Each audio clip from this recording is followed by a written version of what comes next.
call to order the full city council for October 3rd, 2023. The clerk will call the roll for attendance. Anderson Burgos. Here. Bartley. Here. Givner. Here. Jordan. Here. Maldonado Velez. Here. McGee. Here. McGivern. Here. Murphy Rumboletti. Here. Coelho. Here.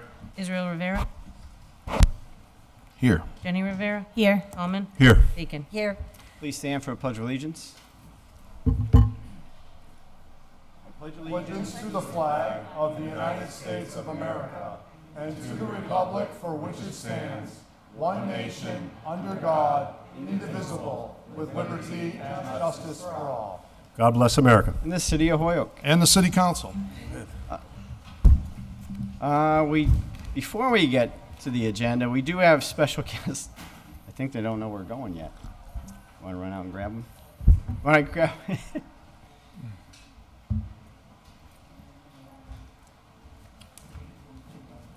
22. So let's have a motion to go out of order to item 22. Second. Second. All those in favor? Aye. Opposed? Order from myself, ordered at the winners of the reward program poster contest, and there's a list of them. Come in and display it before the city council. Motion be receive and adopt. So moved. So All moved. those in Second. favor? Aye. And with that, Maria is here from the fire department. Maria, I'd ask that you please escort in the awardees.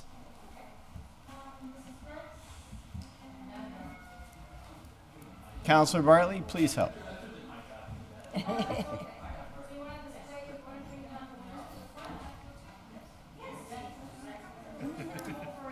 Come on Hey, up. Maria, good to see you. Aye.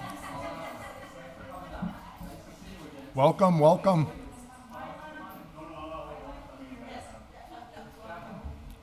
Hey, how are you? Good to see you. How you doing? Good.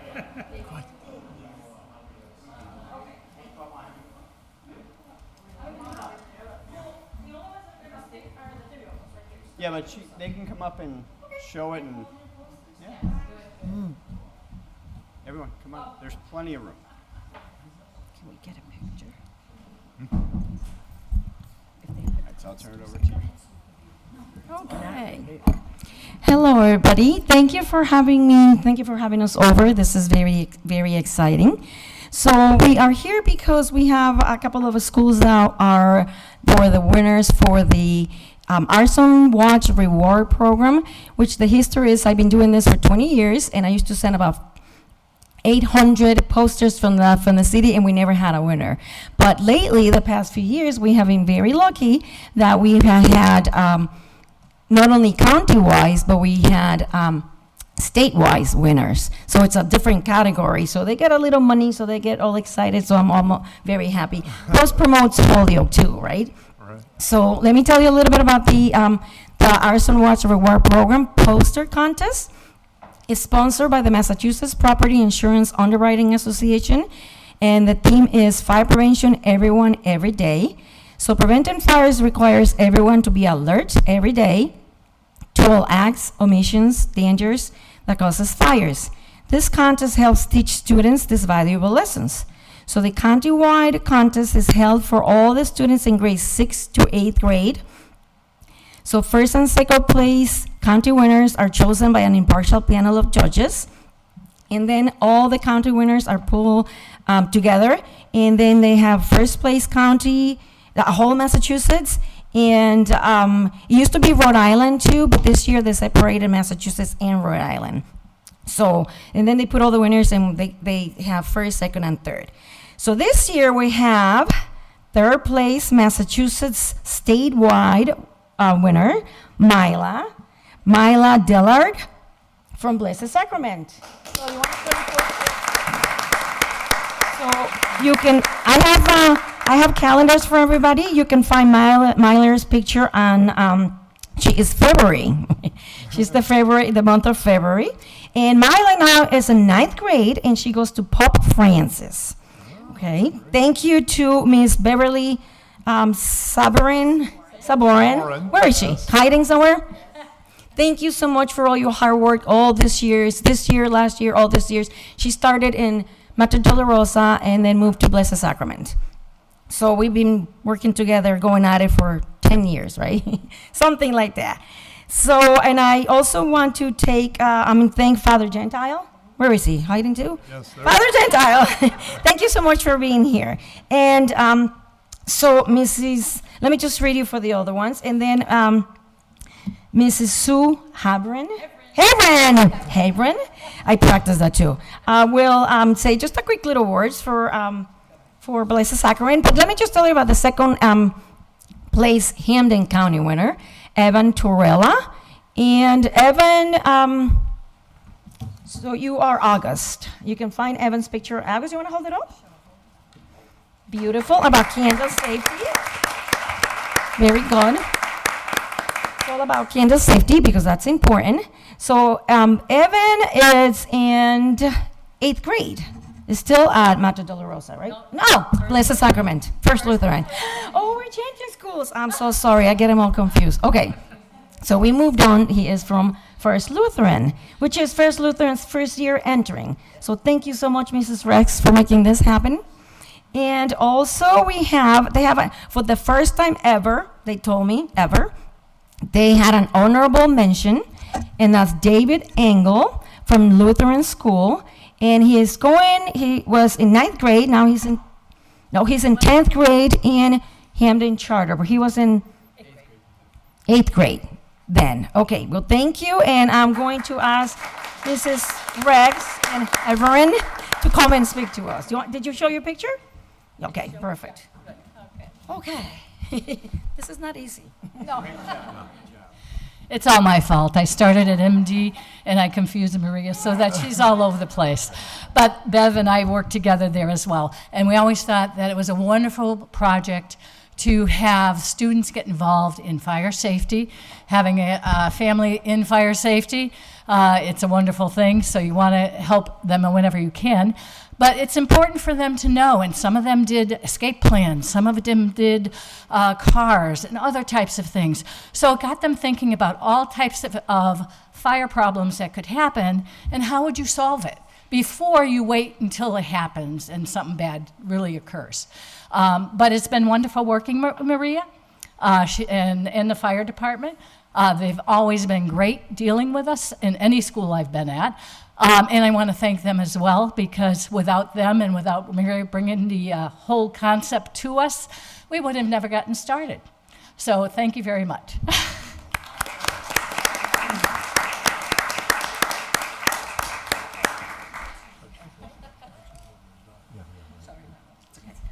I could pretty much echo everything Linda said. On behalf of everyone at Blessed Sacrament, we are so thrilled for Mila and grateful to Mrs. Saborin, who for years has been inspiring our students to do amazing artwork, and her enthusiasm just transfers to our students. It's great for the city.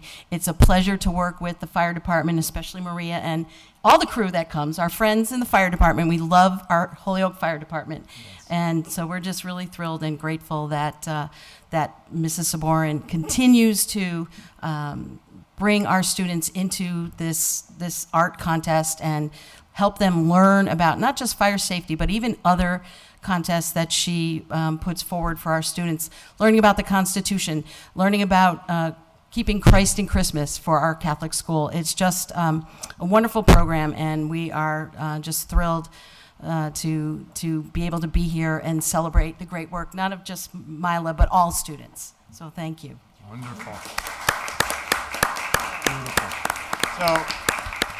So everyone, on behalf of the full city council, congratulations to the award winners. But at the same time, I'd like you to come up, get your award, and show your picture, because I think we kind of blocked it. So be proud and come on up. First one is Mila. Congratulations. Thank you.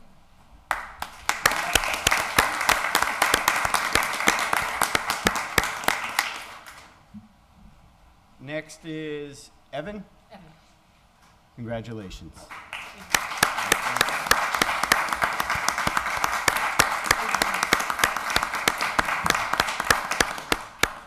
And last is David.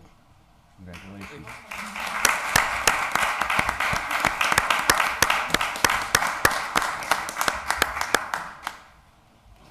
All right. Thank you. Have a great night. Wonderful. Thank you for coming.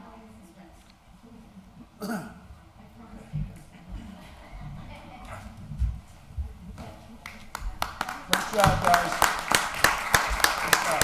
Good job. Good job. Good job.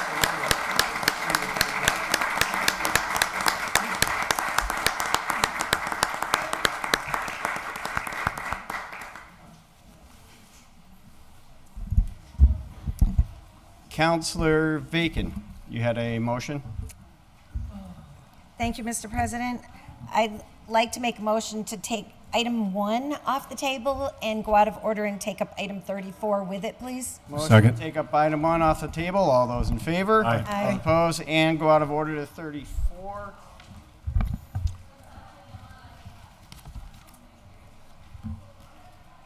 One second.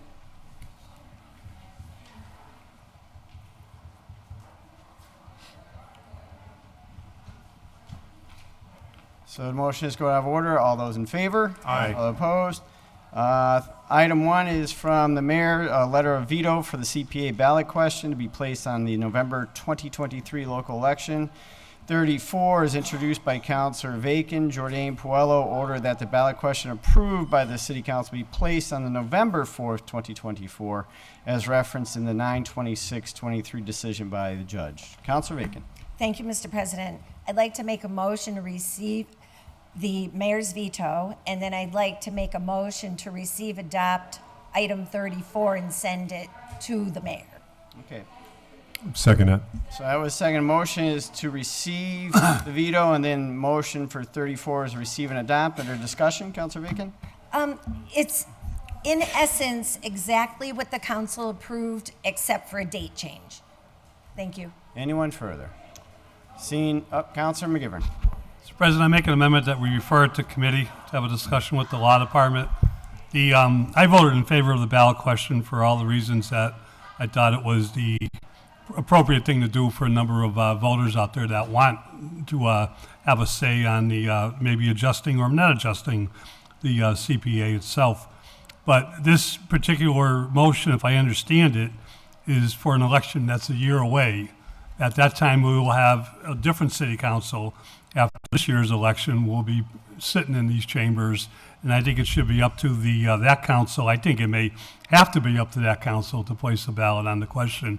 So I'd like to, one, I would vote against it this evening, but two, I would want to send it to committee and ask the law department for some help trying to figure this out. Councilor Maldonado Velez. Yeah, I don't know if that's a motion, but I would second it. I would definitely be in favor of accepting the mayor's veto, and then also sending item 34 to committee for the reasons that the previous councilor just mentioned. If whether I'm on or not next year, I am in favor of it being on the ballot next year, but I think that is the decision should be made for the next council. Thank you. Anyone for Councilor Vacan? I would simply like to note that it was one of the 3 major points in the judge's decision relative to this matter, that it would be placed on the ballot next year. Thank you. Councilor Jordan.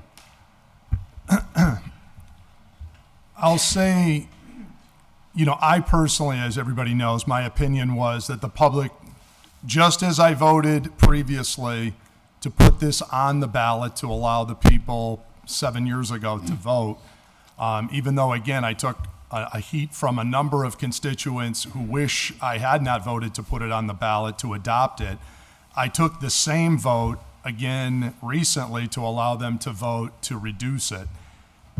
I'm going to stand by that vote. That was the vote that we took.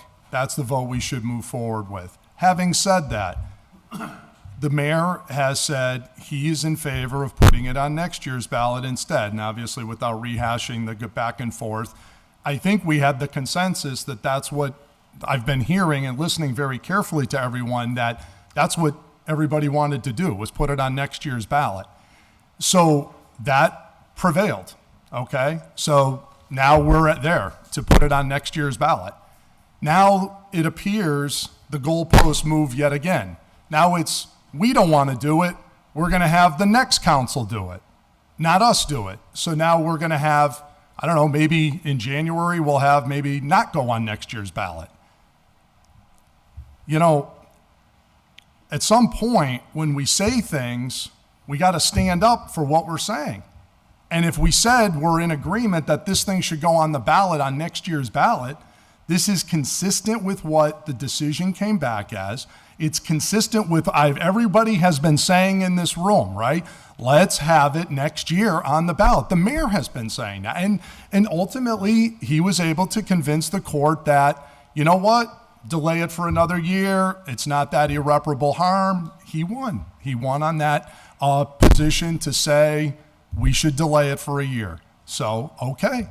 So here we go. Let's vote to put it on the ballot for next year. Now it's, come on. Now it's going to be, let's have another council decide and maybe we'll do something different. I mean, I just think we should stand behind what we're saying here, which is now, okay, let's move forward. We're putting the issue behind us and let's take the vote to have it for next year. I really think we should do that. That's what we've been saying in here for the last several months. So I think we should move forward. Thank you. Councilor McGivern. Thank you, Mr. President. I read the agenda last week and saw Councilor Bacon's order, and I was a little bit confused. And then I found out that there was I guess it's a request for a preliminary injunction in court, which I was unaware of. And I found out that there was a decision made, which I have yet to see a copy until it was late filed this evening. And I think, you know, to hold my question hostage, I'm not changing my mind as to how I voted in favor of putting this question on the ballot. I'm asking that we take a moment to talk to the law department and to understand and talk about, you know, is it better to have next year's city council who will be sitting in these, and many of you will be sitting here, I understand, you know, to be the ones that will vote to place it on the ballot. That's my point. I'm not changing my opinion or changing the goalpost. I'm just trying to make some sense out of something I was unaware of was happening. Councilor Rivera. Just in reference to, I guess, to prior councilors voting on decisions. So like the prior council that voted and said that we would revisit this in 5 years, I was not on that council. So I am now being asked to follow up with something that another council promised, right? So if we do this now, in a sense, whoever's coming onto the council next would be stepping into the same situation that I pretty much was stepping into, right? I would have to take up something that was promised by another council. So I don't want to put that burden on someone else. It doesn't make sense, especially when it's new to them. The whole situation is new to them coming on to the council. Not everyone that's going to be coming on has experience or even is paying attention to what is going on a day-to-day basis.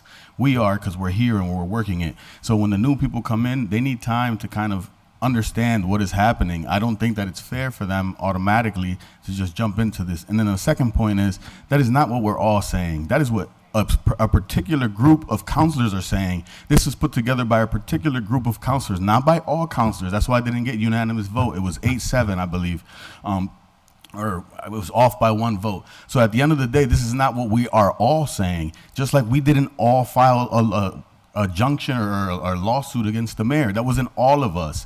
I don't understand how that can happen when there is no conversation between the council as a group, right? For things like this to come forward and to speak for us as a community. If you're going to speak for me, please speak to me directly so that I can actually address what you're speaking for me about. So that's the piece for me. And I guess what I was trying to get out of this and what I presented for an amendment to that same order was for it to go either up or down, not just down. Because if you're gonna put it on the ballot for it to only go down, then that is biased. For it to be flexible for anyone, it should be able to go up and down. So since we have the time, since we have the year's time to do it, so maybe it would be good for it to go to the law department for some constituents that possibly want it to go up or possibly want it to go down. That's the only way that it's fair for everyone across the board, because if not, leaving it the same or bringing it down is not fair to others that actually feel like that it is beneficial to the community overall. So if you feel it's not, then that's great. Then you go in and you vote no, and you vote it at the level that you want to vote it at. But if you feel like it's beneficial and is actually helping the community and you actually want it to go up another percentage or whatnot, then you should be able to have that right to take that vote and do that. If we're going to do this in a democratic way, that, in my opinion, is the democratic way, not just offering people an option that doesn't necessarily, speak to everyone, and it only speaks to a certain group of people. Thank you. Councilor Givner. Thank you, Mr. President. I just wanted to reiterate that we all in this chamber have not been talking about the same thing. So to echo what my colleague just mentioned, I didn't have any part of this discussion to add it necessarily next year. I think that there's nothing wrong with discussing it further. Everything else, we can't wait to send it to committee to talk about it a little more. And I have to agree that there will be another council that will be discussing and voting on this if we send it to committee, perhaps. But yeah, I don't see what the rush is all of a sudden. If we're all on the same page, we'll be on the same page after it goes to committee as well. Anyone further? Counselor Jordan. I listened very carefully to the discussion. Hold me if I'm wrong. Some people, and Councilor Rivera is correct, he basically wasn't really in favor of how this all shaked out. So I exclude you from this discussion in that point. But the vast majority of the people that I listened to very carefully in the discussion was, I'm voting against 2023. Have it on in 2024. And that was if you read the mayor's veto, he speaks in favor of having the question go to the ballot, just that it be in 2024. So here we go. We're giving it exactly as wanted, as exactly as stated to the court, as exactly mentioned in the opinion, and yet now we don't want to vote on it. We're gonna, if this is a 2-week thing, okay, to have some questions or some additional whatever, but I just don't understand. Like, we've discussed this for months. I think we're all pretty familiar with the issue at this point. I don't know how much additional research is. Do you want to have it go on the ballot to let the people vote? Whether you're a yes or you're a no, that's irrelevant to it. My position is I'm not telling the public how they should vote on this. We're simply saying let the people of this community vote on issues of taxes that affect them. And this is one. I think that's the way it's best, in my opinion. That's why I voted to have it go on the ballot the first time. We didn't stick it in committee and go through all this whole process. No, we allowed it to go on the ballot and allowed the people to vote. And if that's the way it's going to be, that's the way it shook out, that now it has to be delayed another year, okay, so be it. But to then just say, well, I can see where this might be going. It's going to go in the committee.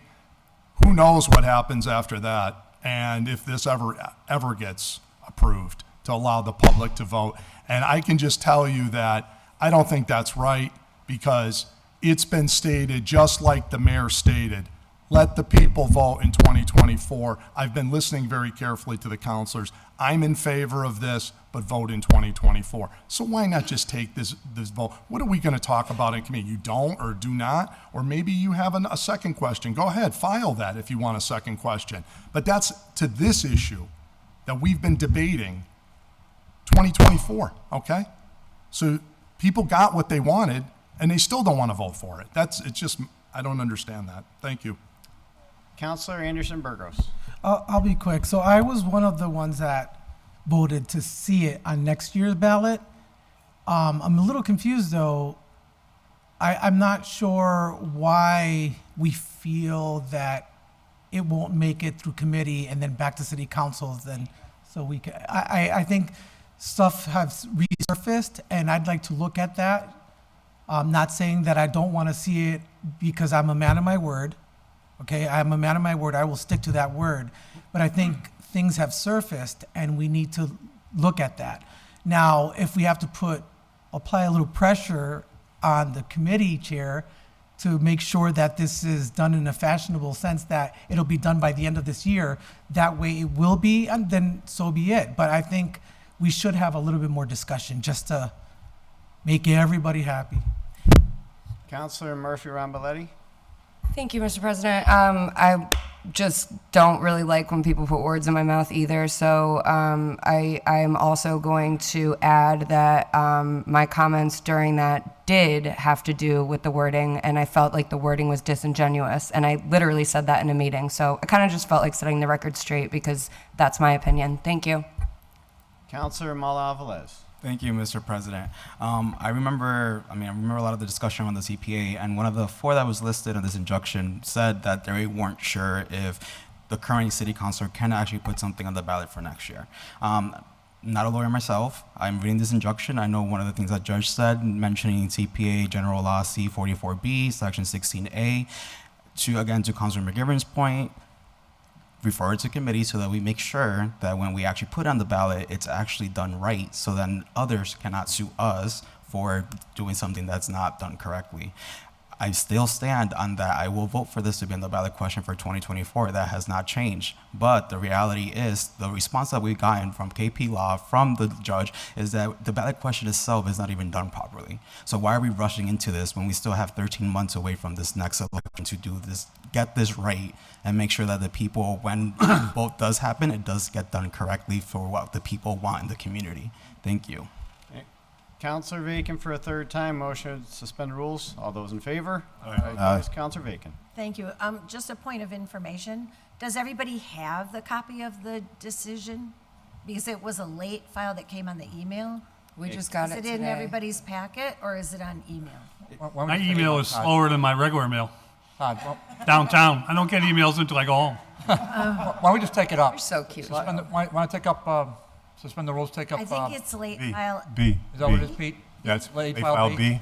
So motion is also to take up out of order late file B. All those in favor? Aye. All opposed? And this is from the court. This is the decision in order with regards to. Motions to receive. So a motion on that, on late file B is to receive. All those in favor? Aye. All opposed? So that one's received. And Now back to 1 and 34. so, and if I can just follow up on that? Yep. I think I take everybody's point relative to whether you were for or against the vote of the majority to put it on the ballot, and I take everybody's point on that. I think the thing that is different about this is that it is part of the judge's order, so it's sort of a unique situation that we were put in this situation. So I think that needs to be considered heavily in whatever we do moving forward. Thank you. Councilor McGivern for the third time. Motion to suspend the rules. All those in favor? Second. All opposed? Councilor McGivern. Just a couple quick things. I voted, and I was very clear about this, I voted in favor of putting this ballot question after we agreed to a compromise in finance. It came out of finance. I wasn't real comfortable with, but we agreed to it, and that's what, to me, government is about. I voted in favor of it, even though with all the good that I think the CPA has done, I also stated very clearly, come November, I would vote against the question because I think the CPA is worth its weight in gold for the things like the murals, the stained glass windows upstairs, the murals in the Victory Theater, the many, many different projects that they have been involved in. And that's why I felt, but I felt strongly that enough of constituents, enough of people out there have voiced a concern about changing CPA, changing the formula, getting rid of it entirely. And I felt that is, I agree with, is why a ballot question should go on the municipal election, which I voted for in November of 2023.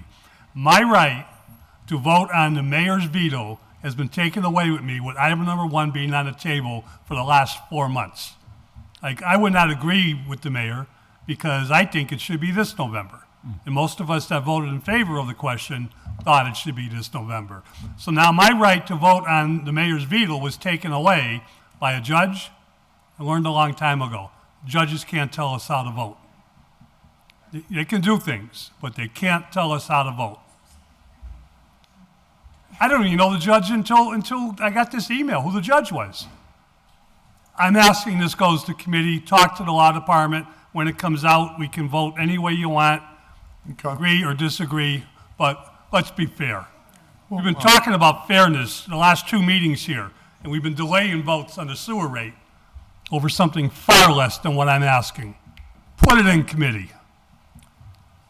So, Thank you. All right, so a motion, which was seconded, was to refer. Send the this to three items to finance. It's obvious where this is All going. right, so 1 and 34 to finance. All those in favor? Aye. All opposed? All right. Number 2. Is there a motion to take it off the table, or? Is this All right. Motion to take item 2 off the table.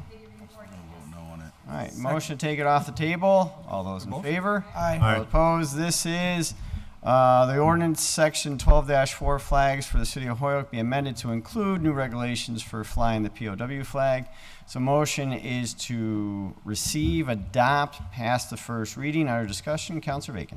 So this was just tabled for a minor correction, and it's since then been done, and everybody's had enough time to look it over, so it's ready to go. All right, anyone further?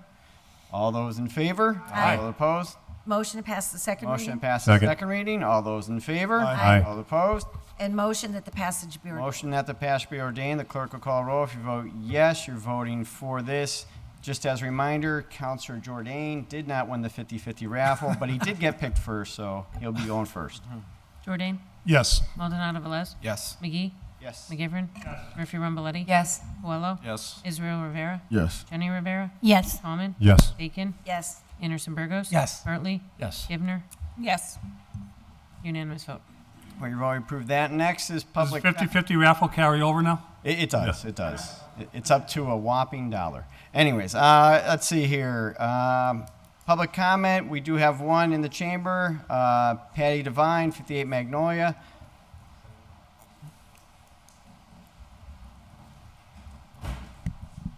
Hello, Patty Devine, 58 Magnolia Avenue. I'm really glad that you were talking about this injunction because that's specifically what I wanted to read, because a lot of times the people at home have no idea what you're talking about because you get the information, but it's not always read to the public. So if it's okay with you, and I will not use names, but there are 4 counselors, as I think Councilor Rivera said, that sued the mayor and the city clerk because of the ballot question. And this was the decision and order on the plaintiff's motion for preliminary injunctions. After thorough consideration of the arguments of counsel and all filings in this matter, the court finds that the plaintiffs have not shown reasonable likelihood of success on the merits, as the Community Preservation Act, CPA, does not preempt or override the Holyoke City Charter. Even if it did, the plaintiffs failed to follow the procedure for amending the surcharge as required in the CPA General Laws, Chapter 44B, Section 16, small a. Additionally, the court finds that the plaintiffs have failed to establish that irreparable harm will result from the denial of this injunction. Economic loss is insufficient 1 minute. as irreparable harm, and there has been no showing of any other harm if the surcharge reduction question appears on the 2024 November 24 ballot instead of November 23. And it's for the foregoing reasons, a plaintiff's motion for preliminary injunction is denied. And that was from Superior Court Judge Jane Mulqueen. So I just wanted to get that out so people at home would know what was going on. Mr. President, as a point of order, she missed a sentence in the decision. Okay, so Which is what? just for those who are at home, I was just informed it is up on the website, so it's there for everyone to read. But the remainder of the sentence was. We don't debate public We're not- comment, we're Mr. not- President. I'm Point of s- order. I'm simply. Point of order, Hold on. Mr. President. We're gonna stop. We're gonna stop because we do have the next speaker up.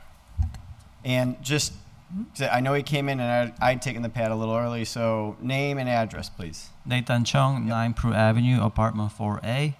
There seems to be a culture in the city council on stalling the public process and intimidating city employees. The current culture is likely hurting government operations and contributing to higher taxes and declining infrastructure. In theory, you can reduce the per household burden and increase the tax base by encouraging more people to move to Holyoke and rehab the vacant buildings and lots. If people view the government as operating well under a healthy culture, they'll be more inclined to invest. It also affects city employee morale and retention. I routinely observe questionable behavior, including the recent lawsuit that wasted city budget and time. In a past meeting, a city councilor asked who was in the mayor's car when he had the accident, which is highly inappropriate in terms of privacy. In another meeting, a city councilor yelled at the assistant city solicitor for offering a different opinion, and then there's a recent stalling of the sewer rate special meeting. We recently lost some city engineers and other employees. It'd be very educational if the public could learn the honest reasons for why they left. With the current culture, it would not be surprising if people are uncomfortable speaking up. The culture is hurting the city, and it needs to change. Thank you very much. Thank you. Anyone online? Spencer Fox Peterson online. Good evening. Can everybody hear me? Yes. Yes. Hi, this is Spencer Fox Peterson, 51 Portland Street, Holyoke, Massachusetts. Just calling in to build on the same sentiment that the previous public speaker had, basically about the fitness of this government. I don't know, like I've reached out personally many times. I've informed the public about things going on with our police department, and it seems to be that they get more and more resources or more leeway. They recently reinstated their social media account on Instagram, and they're pushing out what I call government counterinsurgency tactics to justify their budgets and scare the public. And what it does is it does keep people away from investing in this community. So there's like, from your basic capitalist point of view, you're hurting the investment of the community by allowing them to do these things. And it's rooted in racial capitalism. It's a whole different conversation. If anybody wants to talk to me about it, y'all in the city council have my contact. I'm not an expert by any means, but I'm a working class person 1 minute. that lives this. And to see the dysfunction and arguing over a tax, a possible tax, up, down, doesn't matter. I agree. I would like to have more input. Democracy is great. But there's no focus on the police malfeasance. There's a man that's in court with a subordinate right now. He was head of internal affairs. And then we have literal sewage going into the Connecticut River every week. We're hearing about it. And we're losing people or lowering worker morale in the city government who are keeping the poop out of the water. Like, this is a problem humans have solved for hundreds of years. We know that this is bad. We are at our time. Just get it together, guys. Just get it At our together, time. and y'all can reach out to me. Thank you. Anyone else? And that is it for in the chamber and online. Next is communications. 3 is from the mayor. Public service. Service. Ms. Hopkins to the local historic district. So that'd be public service. All those in favor? Aye. Opposed? 4 is from the city solicitor license agreement for 392 Main Street. Motion would be to What committee is that? Is that DGNR? DGNR. Well, it's actually related to item. President, can we suspend the rules, take 4 and 17B as a package, please? 17B. Yeah, there you go.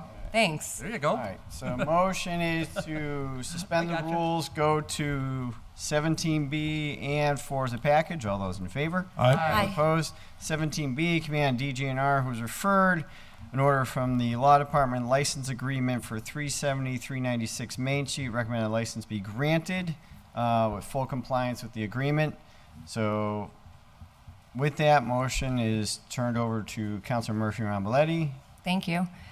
So this license we discussed at our September 25th meeting of DGR, and it's for specifically the folks may know it as the Jubenville Package Store.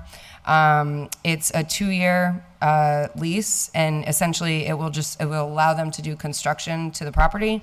There were some questions just to make sure that they had the sufficient insurance, and so that was provided to us. And yeah, pretty straightforward. If I missed anything? Councilor Bartley. Yeah, yeah, thank you. That was a good summary. The motion would be likely to receive and adopt the committee report and grant the license.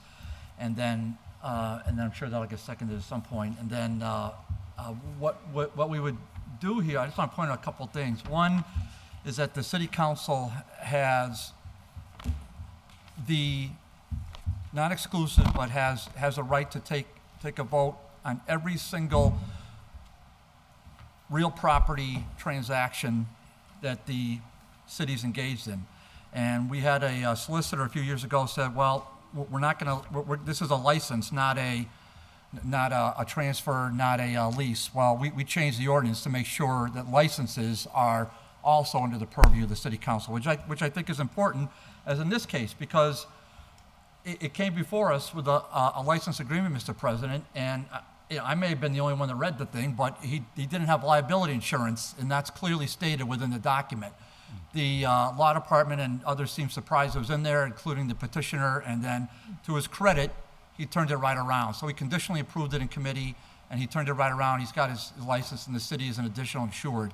So the merits of the thing, he just needs to get, he's extending his footprint onto city property. It's just a license. He's allowed to do that because of this document, and what he's doing is building a handicap accessibility to his business. And so it just made perfect sense, I think, to everybody in the committee, and hopefully will to the city council to support this agreement. Thank you. Anyone else? So the motion is to receive, adopt, to grant the license. I'll second that. There was a second. Clerk will call roll. If you vote yes, you're voting for that. Jordan. Yes. Maldonado Velez. Yes. McGee. Yes. McGivern. Yes. Murphy Ramboletti. Yes. Boello. Yes. Israel Rivera. Yes. Jenny Rivera. Yes. Tallman. Yes. Bacon. Yes. Anderson Burgos. Yes. Bartley. Yes. Givner. Yes. Unanimous vote. Your vote, you approve the license. 5 is the minutes for September 5th, 2023. Receive and approve. Second. Motion is receive and approve. Any questions? No? All those in favor? Aye. Opposed? Just a point of order, Mr. President. Yep. Do we have a special meeting? So so that'll be for the next meeting? That'll come up, Brennan? Yep. Okay, thank you. All right, so 6, communication, flag code, and proper procedure for Pledge of Allegiance. Receive. Receive. Receive. All Mr. those in favor? Mr. President? Yeah, oh, yep, sorry. Yeah. Councilor Paula. Thank you, Mr. President. So just real quick, and I'm not trying to make a big deal about this, but I did submit this, and I wanted everybody to pay special focus to Section 4, the Pledge of Allegiance of the flag and the manner of delivery. And please understand that this doesn't come from me. This comes from people that watch the meetings. And, they see things, they take pictures, and then they send it out to everybody. And to some people, it's really offensive, and they get fired up about it. And, I totally understand. For me personally, when I say the Pledge of Allegiance, it means something. And you look at the flag, you think about the words, and I think maybe Pete kind of understands, for those of us that know families that have given a lot for this country, and I'm talking about everything they have, even loved ones. And people get really offended by that. So I'm not mentioning any names, and I just hope everybody kind of, I know there's a lot of disagreements in this room, but I'm hoping that this is something we can agree on, that this is just something that's okay, we can do this. But again, not trying to make a big deal about it, but I just want this to be, out there. Thank you. All right. So that was receive. All those in favor? Aye. 7 is communication from Meg McGrath Smith, CPA list, which was from Finance. Motion received. Receive, refer to finance. Motion to receive, refer to Finance. All those in favor? Aye. Opposed? 8 is, Mr. President, Yep. can we suspend and take 8, 9, 10, 11 as a package, please? A second. motion to suspend the rules, take up 8, 9, 10, 11. All those in favor? Aye. All opposed? Sorry about that. 8 is the minutes for the Economic Development for June 29th. 9 is the Hoyoke Redevelopment Authority minutes for August 16th. 10 is the Fire Commission for August 17th. And 11 is the Historic Commission Motions to receive. for July 10th and August 21st. Motion is to have those received. All those in favor? Aye. Those opposed? On to petitions. Oh, got one. One petition, 12, for a special permit for DGR. a third dwelling. DGR, please.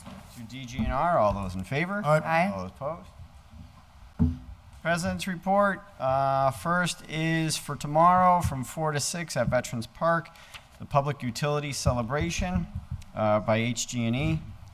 The 150th Gala is October 28th from 6 to 11 here upstairs. October 30th is the Halloween trunk or treat, or how do we say it? Trick or treat throughout City Hall in the next building over. That's from 10 to 12? 10 to 2. 10 to 2. So if you want to come down here and hand out candy, you can do that. They bring in like the school kids and stuff? Yep. Oh, nice. And then 4th is the 14th annual Fancy Steps, and that's November 4th. And I think I got them all. With that, we'll move on to reports of committee. Ordinance 13A, Committee on Ordinance was referred to order a special permit application for 15 Main Street for cannabis retail. Granted with the following conditions: that the owner of the building always pay commercial property tax rates to the extent allowed by federal, state, and local laws during the special permit. 2, that the business retain a minimum of 30% of Holyoke residents for non-security jobs. 3, that the hiring preference be given to security personnel that are retired Holyoke police officers or retired members of another police department that live in Holyoke. 4, no marijuana consumption on site. 5, hours of operation set by ordinance. 6, applicant must abide by the Mass General Law, Guidance for Cannabis Control Commission. 7, petitioner shall conform with the city's health rules. 8, that the progress that occurred within 2 years of issuance of the special permit shall be required. 9, the operation of a special permit begin after the completion of the host community agreement. And 10, that the applicant will comply with the planning letter from July 28th, 2023, and the engineer's letter from September 7th, 2023. Councilor Bacon. Thank you, Mr. President. So the motion is to receive and adopt the committee report and approve the special permit? Motion is receive, adopt, approve it with the conditions. Councilor Bacon. Yes, with the conditions. And this was a pretty straightforward application. It was quite complete, and it's just been our habit or our practice to include letters of recommendation with them. And the new thing that has been added relative to the community agreement or the approval of a waiver is because the final review and recommendations from the Cannabis Commission have not been completed yet. And so people want to move forward with these permits. And so they need to accomplish one or the other to be able to do that. So by us approving it, they only have to figure out that one piece and then they can go ahead. Thank you. Anyone further? So the clerk will call a roll. If you vote yes, you're voting for 13A. Jordan? Yes. Maldonado Velez? Yes. McGee? McGivern? Yes. Coelho?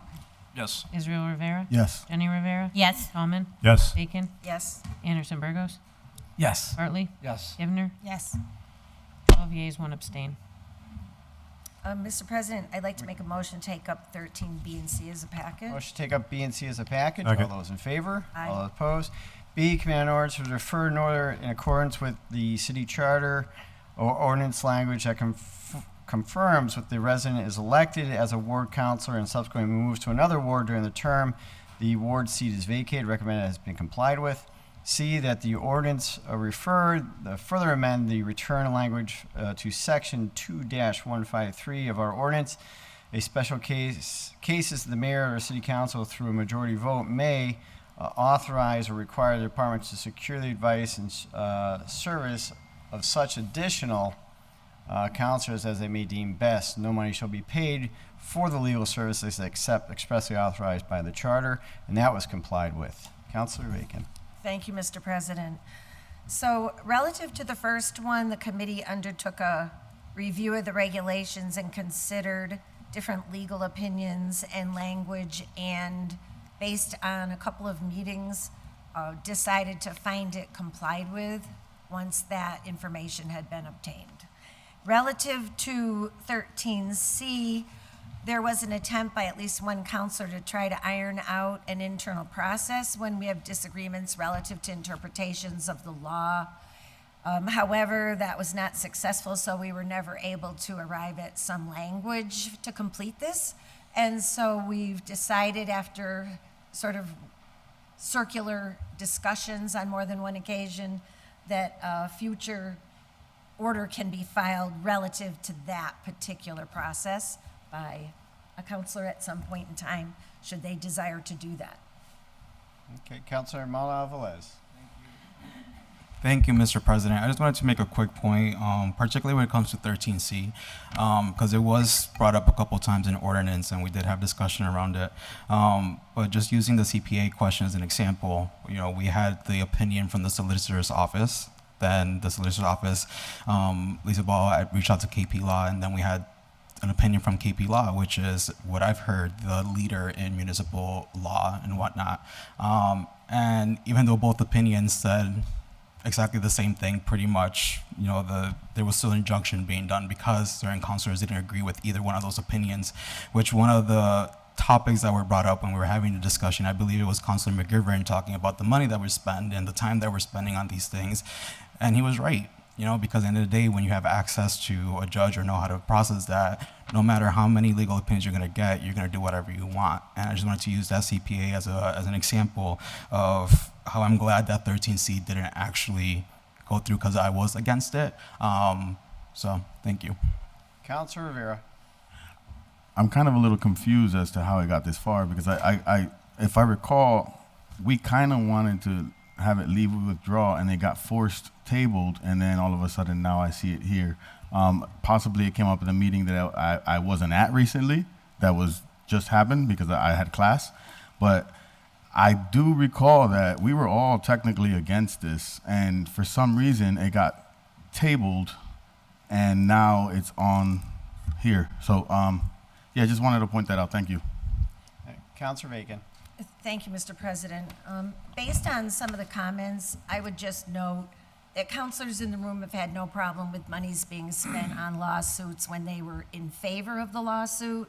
So for people to be complaining about time that was spent by the law office in this matter is a little hypocritical, because we all know there was a big lawsuit and it cost a lot of money and time on the part of the city.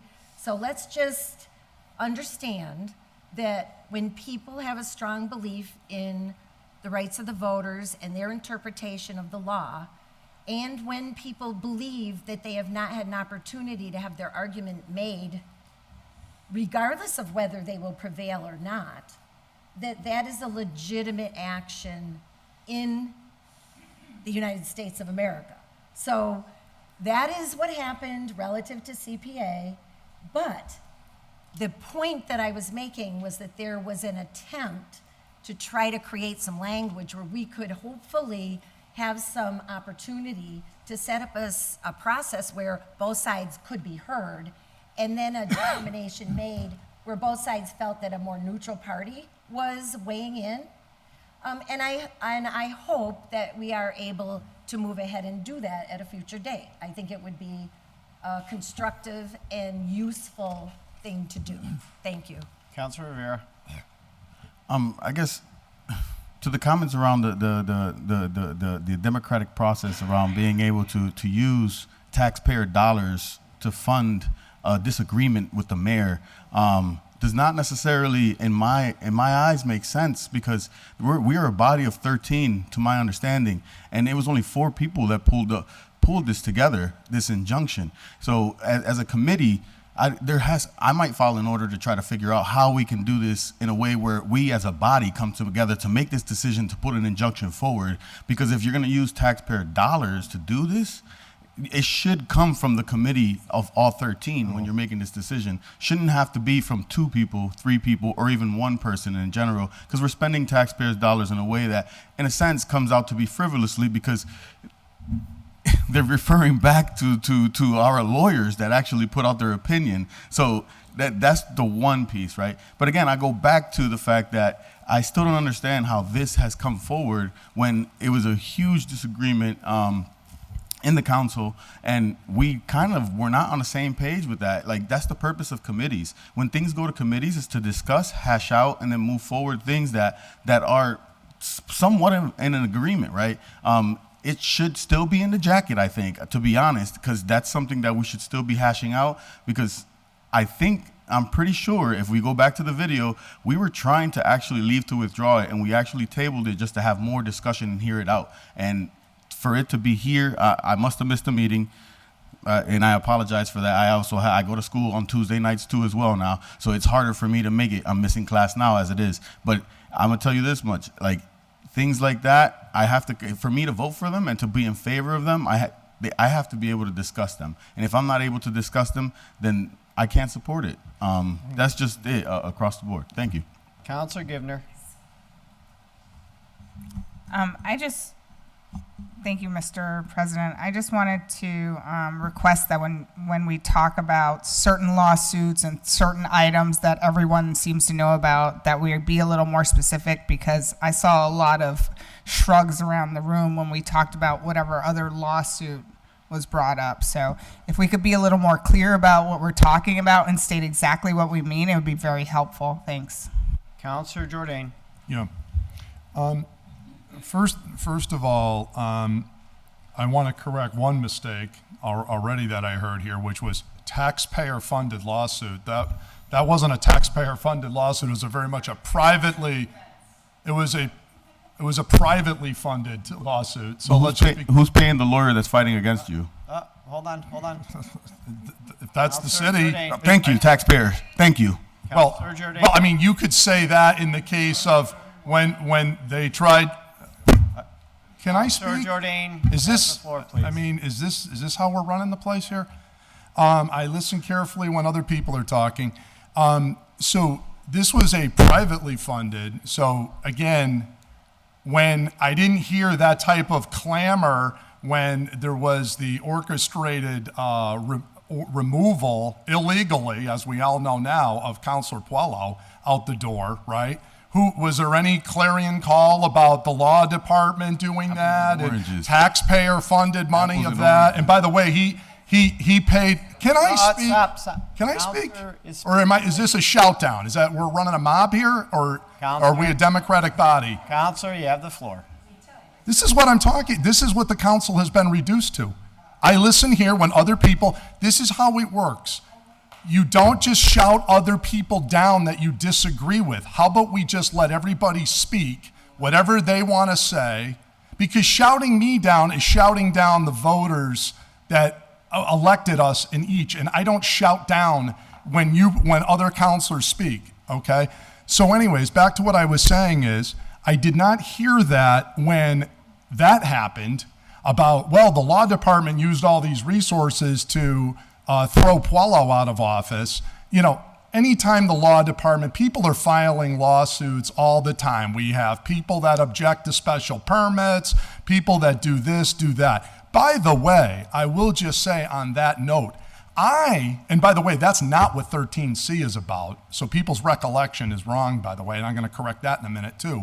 But what we tried, Todd and I, the president and I, tried to create a process where we would have an independent outside counsel chosen that the city council would agree on and that the law department would agree on, and that everybody would ask their questions and provide all that information to this person, and they would render an independent decision. We tried that, and we were shot down, okay?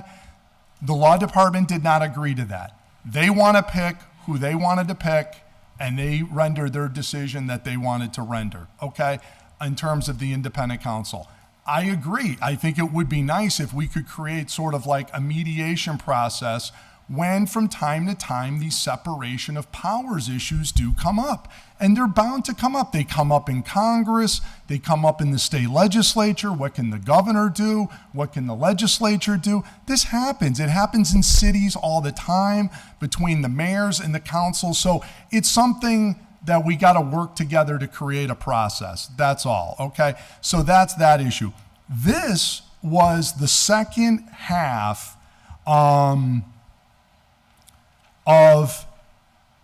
an ordinance that were two sections to it, if you recall. There was one section that the president of the city council would have a say on who the appointed representative to the council is, and this section, which used to be in the ordinance, this was law, okay? And when we did the law department rewrite, there were two sections that got written out, Scrivener's error, okay? We voted back in the section about the president of the council having a say. This other section, the committee decided not to move forward and not put it back into the ordinance. That's what this is about.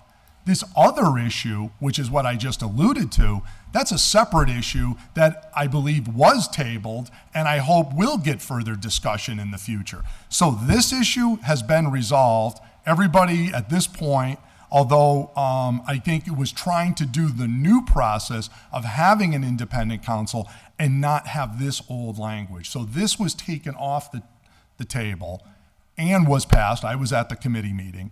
And this was decided to be moved forward as we don't need to discuss this portion of it anymore. We passed the other half. Hopefully, we will continue the discussion on some sort of mediation process and putting some teeth. It's going to need more discussion and more agreement. So 13C was adopted. I think everybody's in agreement. I don't think there was anybody who's speaking about all of this that was in favor of this. So it's been resolved. So it's been complied with. Move forward. Thank you. Councilor McGivern. Thank you, Mr. President. The issue to me was the request of this ordinance originally, whether we agree with it or don't agree with it, is to amend an ordinance. By our rules, we can vote that up, we can vote it down, or we can give it leave to withdraw. It wasn't requesting a discussion, it was requesting something more specific in terms of, I think there needed to be some better understanding of how the law department works and how independent legal opinion works and how independent counsel works, which is and can be very confusing. So I appreciate the remarks of the committee. I was there for most of the discussion, and I understand at this point the committee is recommending that you essentially give it leave to withdraw, not complied with. Because if it was complied with, we'd be voting one way or the other, up or down. I just want to add in, when it comes to the legal department, much of our lawsuits, and we spend a lot of time in executive session when the city is being sued and how the city is defending itself, when an individual elected official or an office is being sued, and how the city is and should be, defending that office. And we do so because executive session allows the city and the city council to have a discussion and an update on the status of these lawsuits, especially because they do cost the taxpayers dollars, and to understand, what is going forward. We've had, discussions in the past about too much money was being used for outside counsel. Thankfully, over the more recent years, a lot of that has changed. We've had that discussion about how somehow we lost in the council, a city solicitor being assigned to the city council, which makes sense. I was here in the beginning when we started it. Myself, Mike Sullivan, and Karen Berturney were the first people to recommend, and we actually did it on behalf of the city council, but deferred to Karen Berturney when she hired a person who became our city solicitor eventually, and did so and sat over here in the corner and was tremendous support to the city council. The issue I have is more recently when the law department went out to get a second opinion on behalf of an opinion that was issued to the city council that some councilors didn't agree with. I didn't even know that was happening. That's when you got to start looking at the language of 2-153. That's when money should not be spent on the basis of a few people who have a difference of opinion, which they have every right to have, disagree with. Opinions are not binding. They're very important. And before you vote, contrary to an opinion before you, you better know what you're talking about. But they're not binding. To have money spent without a majority of the city council being aware of it is an issue, and that's why I thought this order was filed. And I mean, we've had a discussion. We'll probably see more discussions in the future, but that's my 2 cents. Councilor Jordan, then Councilor Malavalez. I just want to make sure that we're clear. 2 different orders, 2 different issues. We're kind of conflating the two. This is just a piece, a remnant of the other order that we adopted which was about giving the council, there were two sections, this and the other one. We filed to put them both back. This one, we've decided the second section to let go. The other issue about what we all started talking about, which is how do we handle these disagreements and how do we mediate these, okay? That order is still in committee that Todd and I filed, and it's currently tabled. We'll see what happens with that. And all the different points, everyone makes valid points. We got to come up together as a group and do something in consultation with the mayor and the law department that everybody feels comfortable. We're not there yet. We'll figure it out some date in the future, I guess. Thank you. Councilor Mala Alvarez. Thank you, Mr. President. And thank you through you to Councilor McGivern for saying what you said, because you say it way better than I've said it. Because I think that's my issue here. We had a legal opinion, again, I'll repeat it. We had a legal opinion from the solicitor's office. Then the solicitor's office, spending the money, had a legal opinion from KP Law, which said the same thing. And then because certain councilors didn't agree with it, and it is their right, I'm not saying it is not their right, they went ahead and filed an injunction. My point that I was trying to make is this order wasn't going to avoid this. If a certain councilors don't agree with a solicitor's opinion, no matter how many legal opinions we're going to get, if you disagree with them, you're going to go ahead and file an injunction. So why are we adding all these extra steps, spending all this extra money, when at the end of it all, the injunction, what was going to happen? Because it's not the first injunction that has been filed by these councilors, right? So again, it is your right to do it, but that is my point. Like, we keep spending money on these, we keep talking about these sort of ordinances, that is just about spending more time. Grew up saying that time is money, right? So why do we keep wasting our time and money in these things? Thank you. Councilor Jenny Rivera. As to the comment that this body did not get involved when Councilor Puello had his issue or continues to have his issue, we were specifically told this was a legal issue and Councilor Puello would not be discussed in chambers. That is why you were not discussed. And I did tell that to Will.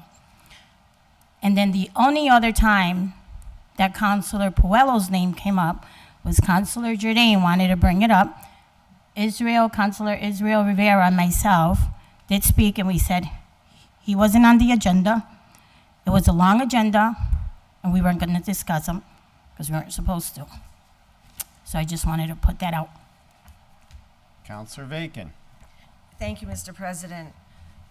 I just want to, I guess, summarize what I heard Councilor McGivern say. And what I heard him say was that the councilor, all of us in this body, had no opportunity or discussion before a second opinion was paid for and obtained by the law department. And that was done by them unilaterally when you and the other counselor were seeking to set up a process. So I think the important thing about that is that was an unnecessary expenditure of money if that's suddenly what we're worried about, which, we don't really hear that concern too often otherwise, but thank you. Councilor Givner. Thank you, Mr. President. I think an important detail here is there's a big difference between suing the city and the city deciding to make a judgment call based on their own legal opinions about things going on in the chamber. So I just wanted to put that out there. Anyone further? Seeing none, so 13B and 13C are complied with. All those in favor? Aye. All opposed? Finance? On to finance. 14A. Committee on Finance is referred. This is the car seat grant. There's no match. Motion is to receive, adopt, pass first reading. Councilor McGivern. Thank you, Mr. President. We did have the chief before us. We learned it's a $5,000 grant with no match. It's a reoccurring grant. It's been used in the past. Essentially, the fire department will have car seats available for families, individuals who need a car seat, apply for it. They also will offer services to inspect car seats if they feel that they're unsafe or any problems with the individual's car seat, they will offer even to replace that car seat. The chief wasn't sure, but I learned from Maria tonight that the $5,000 can get somewhere between 100 and 150 car seats, and they are want to quickly start in the process of getting these seats out there to much needed families. Committee recommends that we accept the grant. All right, so motion is passed first reading. All those in favor? Aye. All opposed? Motion to pass the second Motion reading. to pass the second reading. The clerk will call a roll. If you vote yes, you're voting for the grant. Jordan? Yes. Maldonado Velez? Yes. McGee? Yes. McGivern? Yes. Murphy Ramboletti? Coelho? Yes. Israel Rivera? Yes. Jenny Rivera? Yes. Tallman? Yes. Bacon? Yes. Anderson Burgos? Yes. Bartley? Yes. Givner? Yes. Unanimous vote. With your vote, you approve that one. 14B, Committee on Finance will refer that the City Council accept the fiscal year 24 EEA Vulnerability Preparedness Program grant, which is $192,900 with a 25% match. Motion be receive, adopt, pass the first reading. Councilor McGivern. Thank you, Mr. President. Yoni was in before us to discuss the ongoing projects and the grants that he's been receiving. This particular one will be more of a focus on the design in the Daybrook area and a number of different things that are happening with the. I think it's got to be close to $1 million or more than $1 million he's received in different grants over the last year and a half. The project I think everybody's in favor of. The in-kind has already been matched through a CPA authorization, so the committee recommends that we allow the Conservation Office to accept this grant. Motion is to pass the first reading. All those in favor? Aye. Aye. All opposed? Motion to pass the second reading. Motion to pass the second reading. Clerk call a roll. If you vote yes, you're voting for 14B. Jordan? Yes. Maldonado Velez? Yes. McGee? Yes. McGivern? Yes. Murphy Ramboletti? Yes. Coelho? Yes. Israel Rivera? Yes. Jenny Rivera? Yes. Tallman? Yes. Bacon? Yes. Anderson Burgos? Yes. Bartley? Yes. Givner? Yes. Unanimous vote. When you vote, you approve that. 14C, Command Finance request of $2,524 be authorized for the Solicitor's Department for litigation appropriated fiscal year 2024 services rendered in 2023, which is unencumbered in 2023 fiscal year. Recommended be adopted. So receive, adopt, pass first reading. Councilor McGivern. Thank you, Mr. President. Speaking both with the city solicitor and assistant city solicitors that were at the finance committee meeting, this is a request for, our responsibility is for a bill that was rendered in the prior fiscal year to use this year's monies to pay for it. This particular, more specifics, where it's a company investigator known as Red Leaf. It was involved with an issue of workman's comp. One of our employees in the department wanted, in the city law department, wanted further investigation, so they hired the investigator to do some research.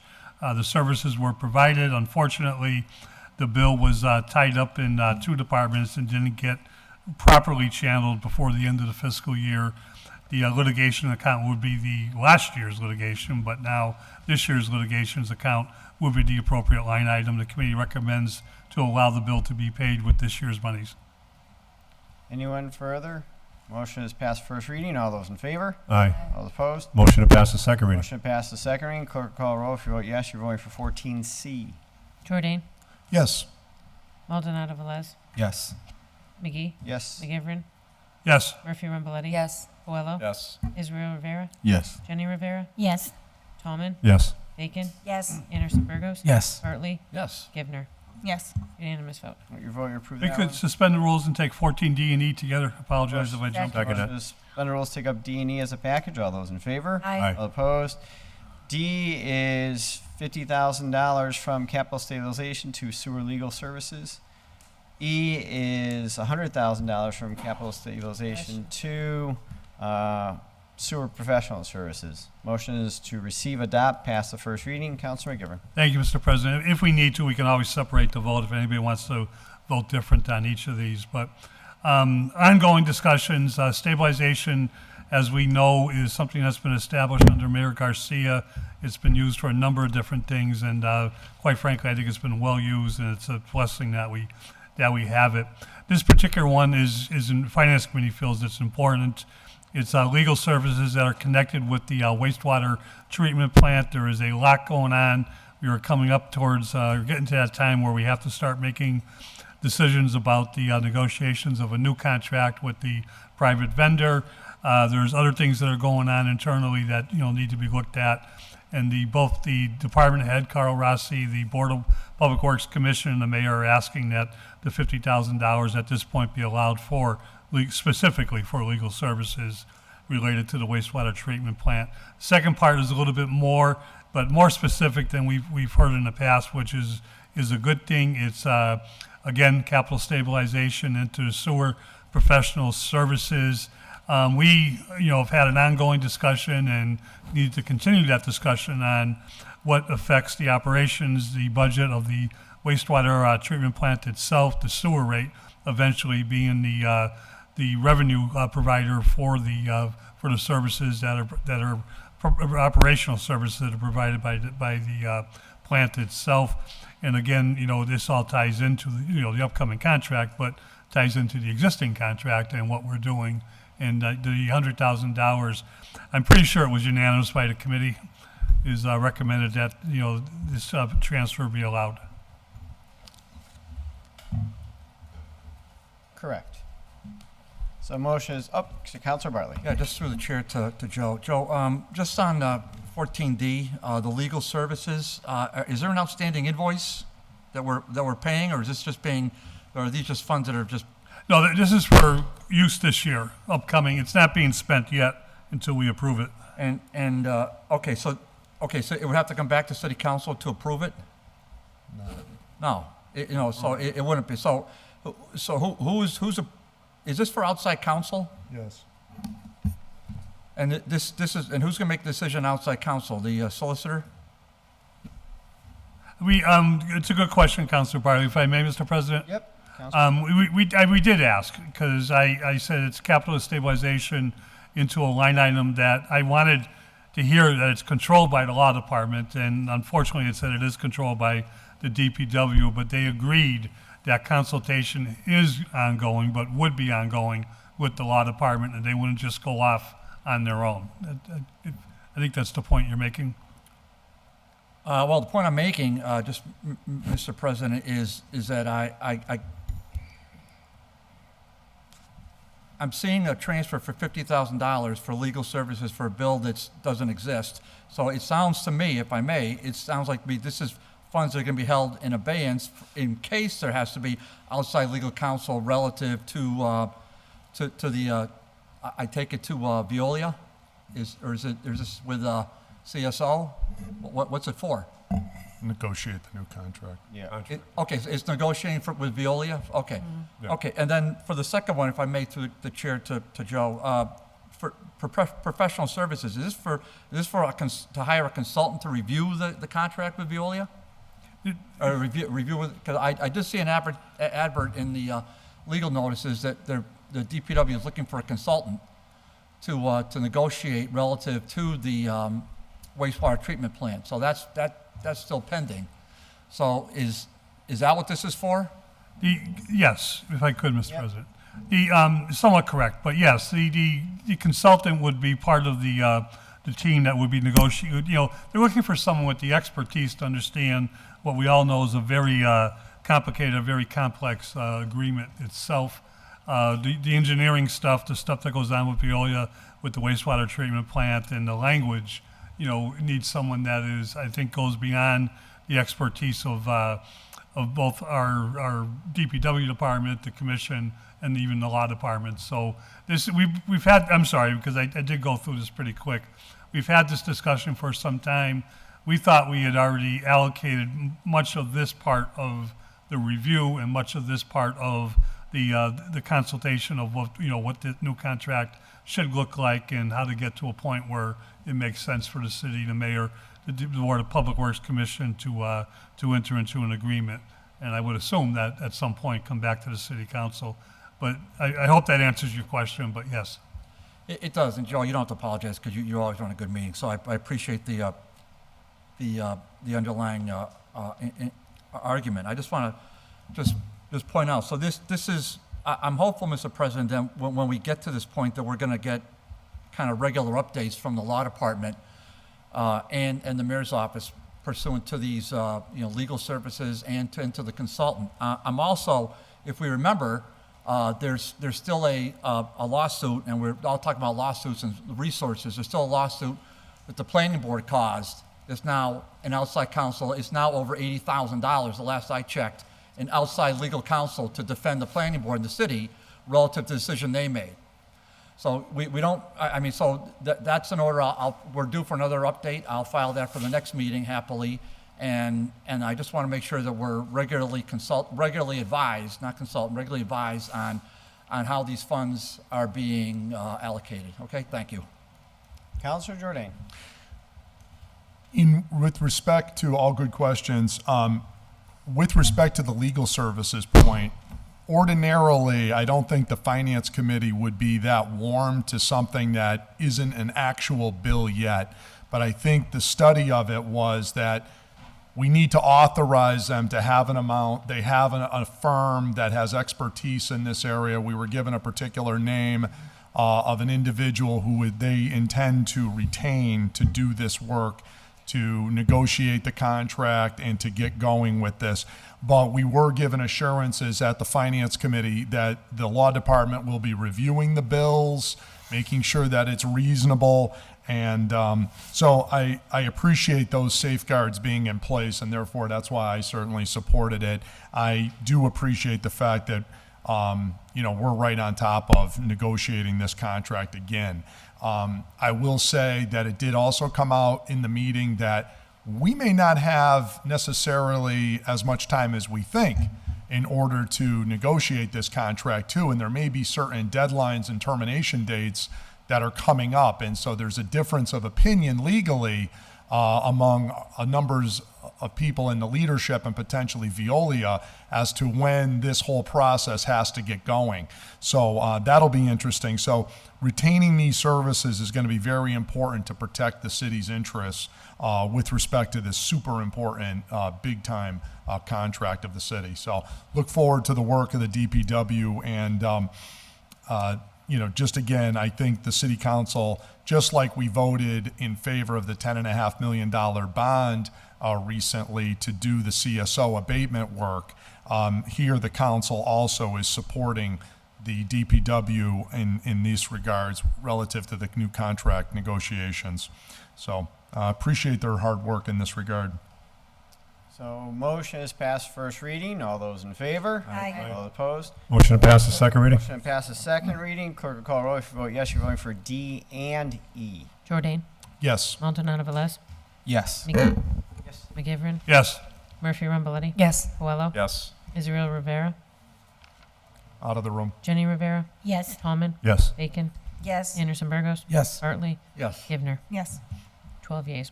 With your vote, you approve that one. Those two, 14F, Committee on Finance, $1,200 from CPO Purchasing 2, Fuel, Weights, and Measures. Motion to receive, adopt, pass first reading. Councilor McGivern. Thank you, Mr. President. The CPO purchasing surplus was due to a vacancy in that position for part of the year. We had our new sealer and weights into us, third time he's been into us, and the vehicle that we approved and to be outfitted for the purposes of weights and measures inspections is almost ready to come in. The request here is to put money into his line item, into his budget, to allow him to get into the city fuel depot itself and be able to allocate enough money to purchase the fuel through the city, which makes sense because we get a better deal when we do it in surplus and we do it in bulk. So the committee recommends that the transfer be allowed.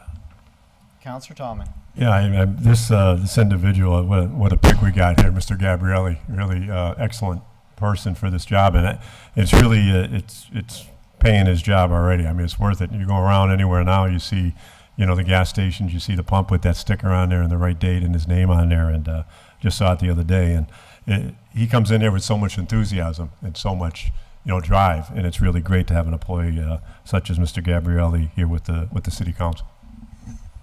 Councilor Velez. Thank you, Mr. President. I just want to second what Councilor Tallman says. I don't think I've ever seen a city employee be so proud of their job. Every time he comes in here, he's very proud of everything he does. So just a quick appreciation to Mr. Gabrielli and for everything he's doing. Thank you.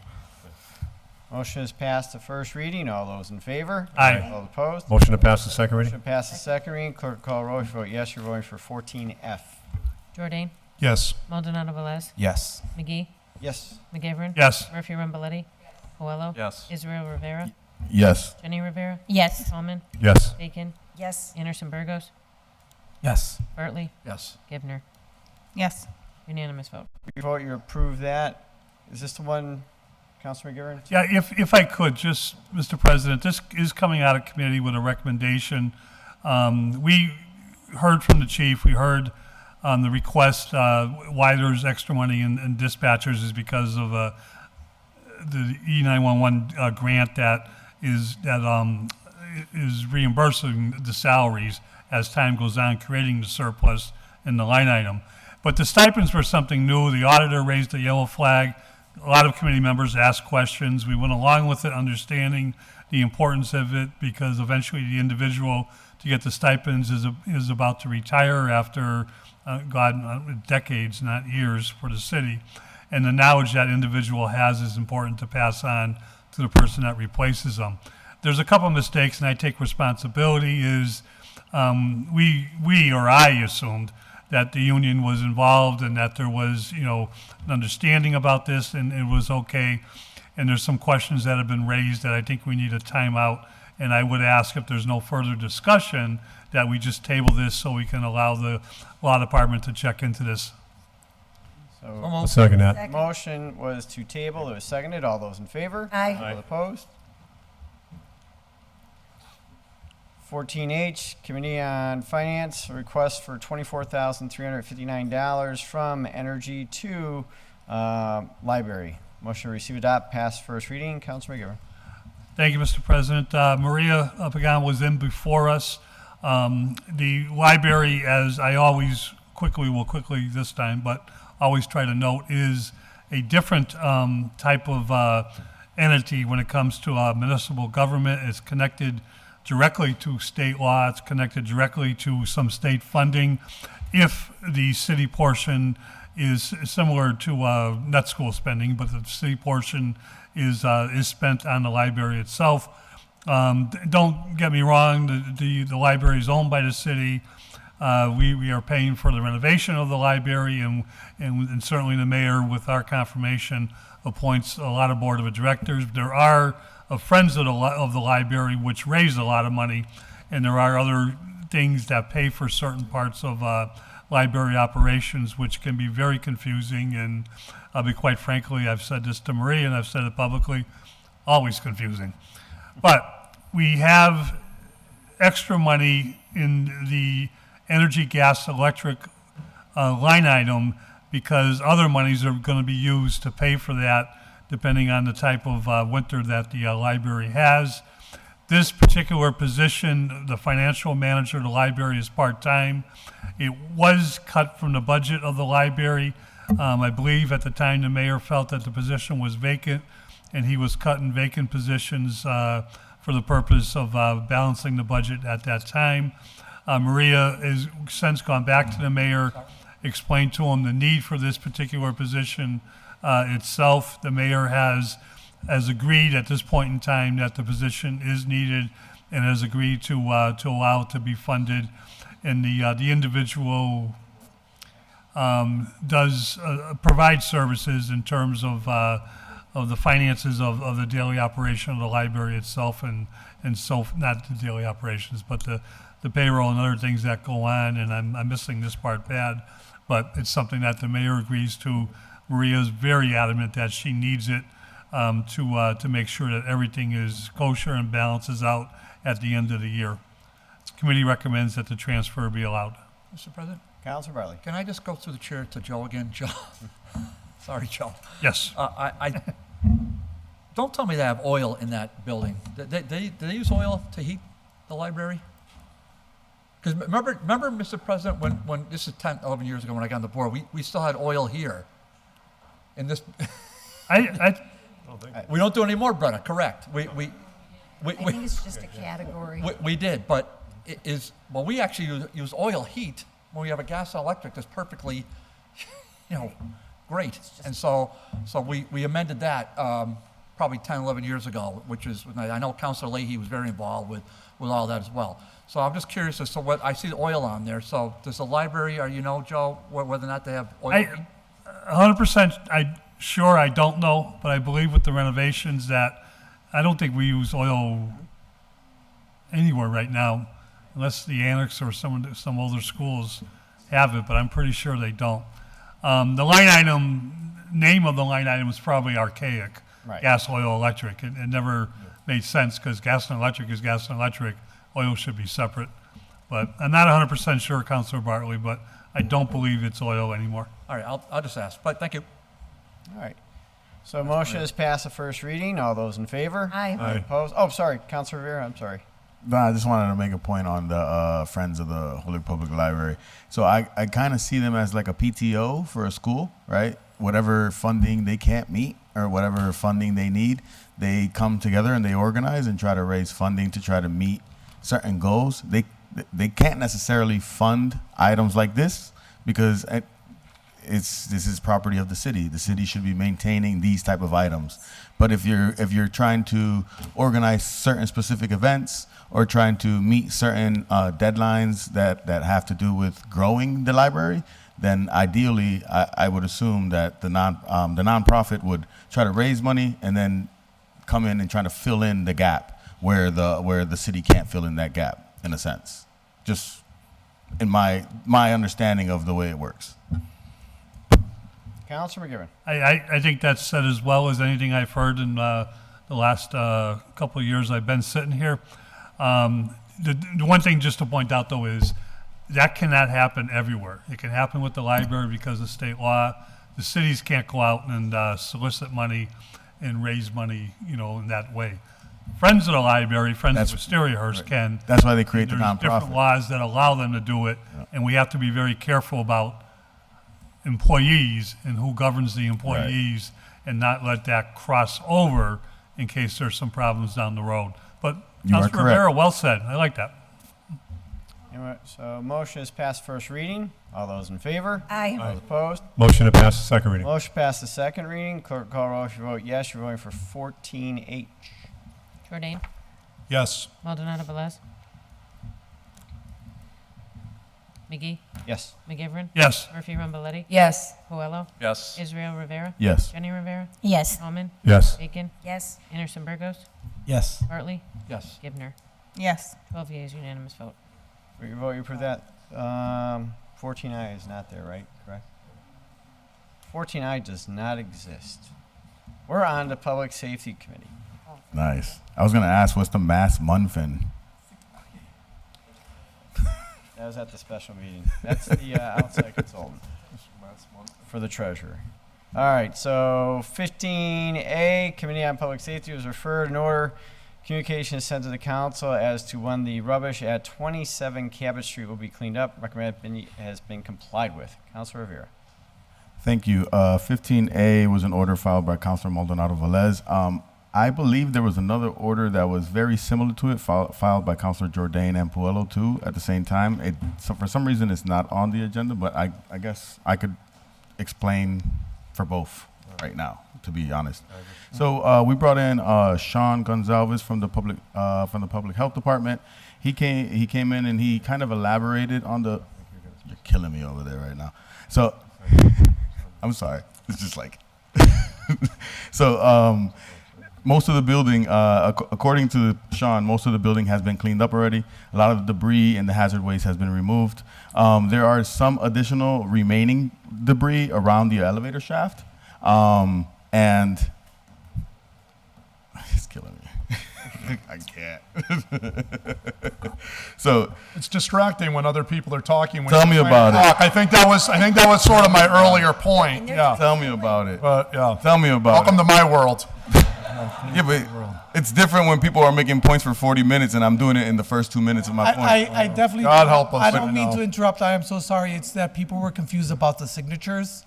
Welcome to That was it. That was the discussion. I'm so sorry. That's cool. You know what? On the I think I'll leave the president to I do the rest. honestly I'll have you do the rest of them. I think the rest Councilor of the explanation, if Anderson anything. Burgos was saying, I'm going to interrupt him. Yeah. I mean, nah, man, it's I cool. mean, It's cool. We can relinquish all the powers to the president, and the president could continue to go ahead and address the council and do the rest of the explanations for the agenda that I kind of put together the other day.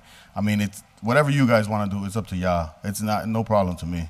No, they were just handing around the. I know, but like ahead for of right now, I don't like being the butt of a joke in front of everybody, especially on national TV. All of a sudden, like people think it's funny and it's cool to try to like poke. Like, nah, that's not cool for me. To me, that's not cool. That's the reality of what it is. Counselor 15A, Counselor Tomlin was just trying to get the signatures correct. That's all. No, I understand that. It's fine. Whatever. It's funny when I do it, though. All right. So, again, going back to what I was saying. So, the buildings in South Holyoke that apparently people wanted them to have them cleaned up. The buildings were cleaned up. The hazardous waste was removed. There are some additional debris that will remain and will be removed later on in phases, according to the Public Health Department, and that we will keep on following up on the issue to make sure that that they finish that last remaining section with regards to that. All right. So for 15A, anything else? Counselor Jordan. I did drive by 27 Cabot Street, and it looks a world better. So thank you. It really looks. Somebody clearly got in there, and because it's still not great, but wildly better. So residents definitely appreciate that in South Holyoke. Thank you. All right. So motion that's complied with. All those in favor? Aye. All opposed? 15B, public safety. Local inspections for retail marijuana establishments for compliance with laws selling to 21 plus, similar to those for cigarettes and alcohol, be completed by the Cannabis Commission. Recommend it's been complied with. Councilor Rivera.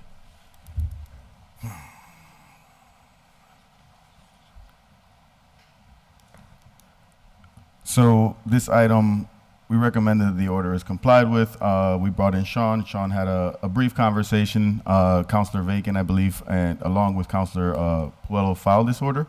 And ultimately the result that came out was that, at least what I learned that day from Sean is that at the moment there aren't actually any compliance laws with regards to this. People are just following, or they're doing it ahead with their own intention, expecting the laws to come through. Right now, according to legal, they're still coming up with the language. Once the language is finalized, we're going to follow up again to file another order to make sure that our public health department is actually falling in line with the compliance laws that get put forth by the marijuana system, by the CCC. And then the other piece is that Sean also, I believe, received some funding around developing a compliance officer for CCC, for the cannabis industry around here in the community. But until they find out what the actual laws are going to be, he's been holding off to make sure that when we do put something in order, that we follow the law, the letter to the law, and we're not having to reshape things after we create them. Anyone further? So motion that's been up. Councilor Manuel Velez. Okay, thank you, Mr. President. I learned that day too. I guess it's not law that you have to put in certain symbols on packaging, like over 21, and that it has THC. So just a quick appreciation to all the marijuana companies that are doing that. I know I've seen different conversations around making sure like certain gummies and whatnot are being accessed by children. So until the CCC catches up and actually hopefully does what they should be doing. Just a quick appreciation to the cannabis companies that are trying to keep our youth safe. Thank you. Anyone further? Seeing none, motion that 15B has been complied with. All those in favor? Aye. All opposed? 15C, public safety was referred in order. Representatives from the ambulance company come to public safety to share information regarding the overdoses for the city. Recommend it's been complied with. Councilor Rivera. Thank you. For this particular order, I brought in, well, I asked that we bring in representatives from Cataldo Ambulance. I believe the guy that came in, his name was Frank, if I'm correct. Someone correct me if I'm wrong. Yes, okay. So Frank came in and he provided data that they've been tracking for the last 7 years. In his professional opinion and what he's seen and showed to us, the data has not changed over 7 years. It's been consistent and has provided a certain type of validity, not necessarily a scientifically proven one, but one where you look at the stats, and if you look at the data for the 7 years that they've tracked it, it looks kind of the same.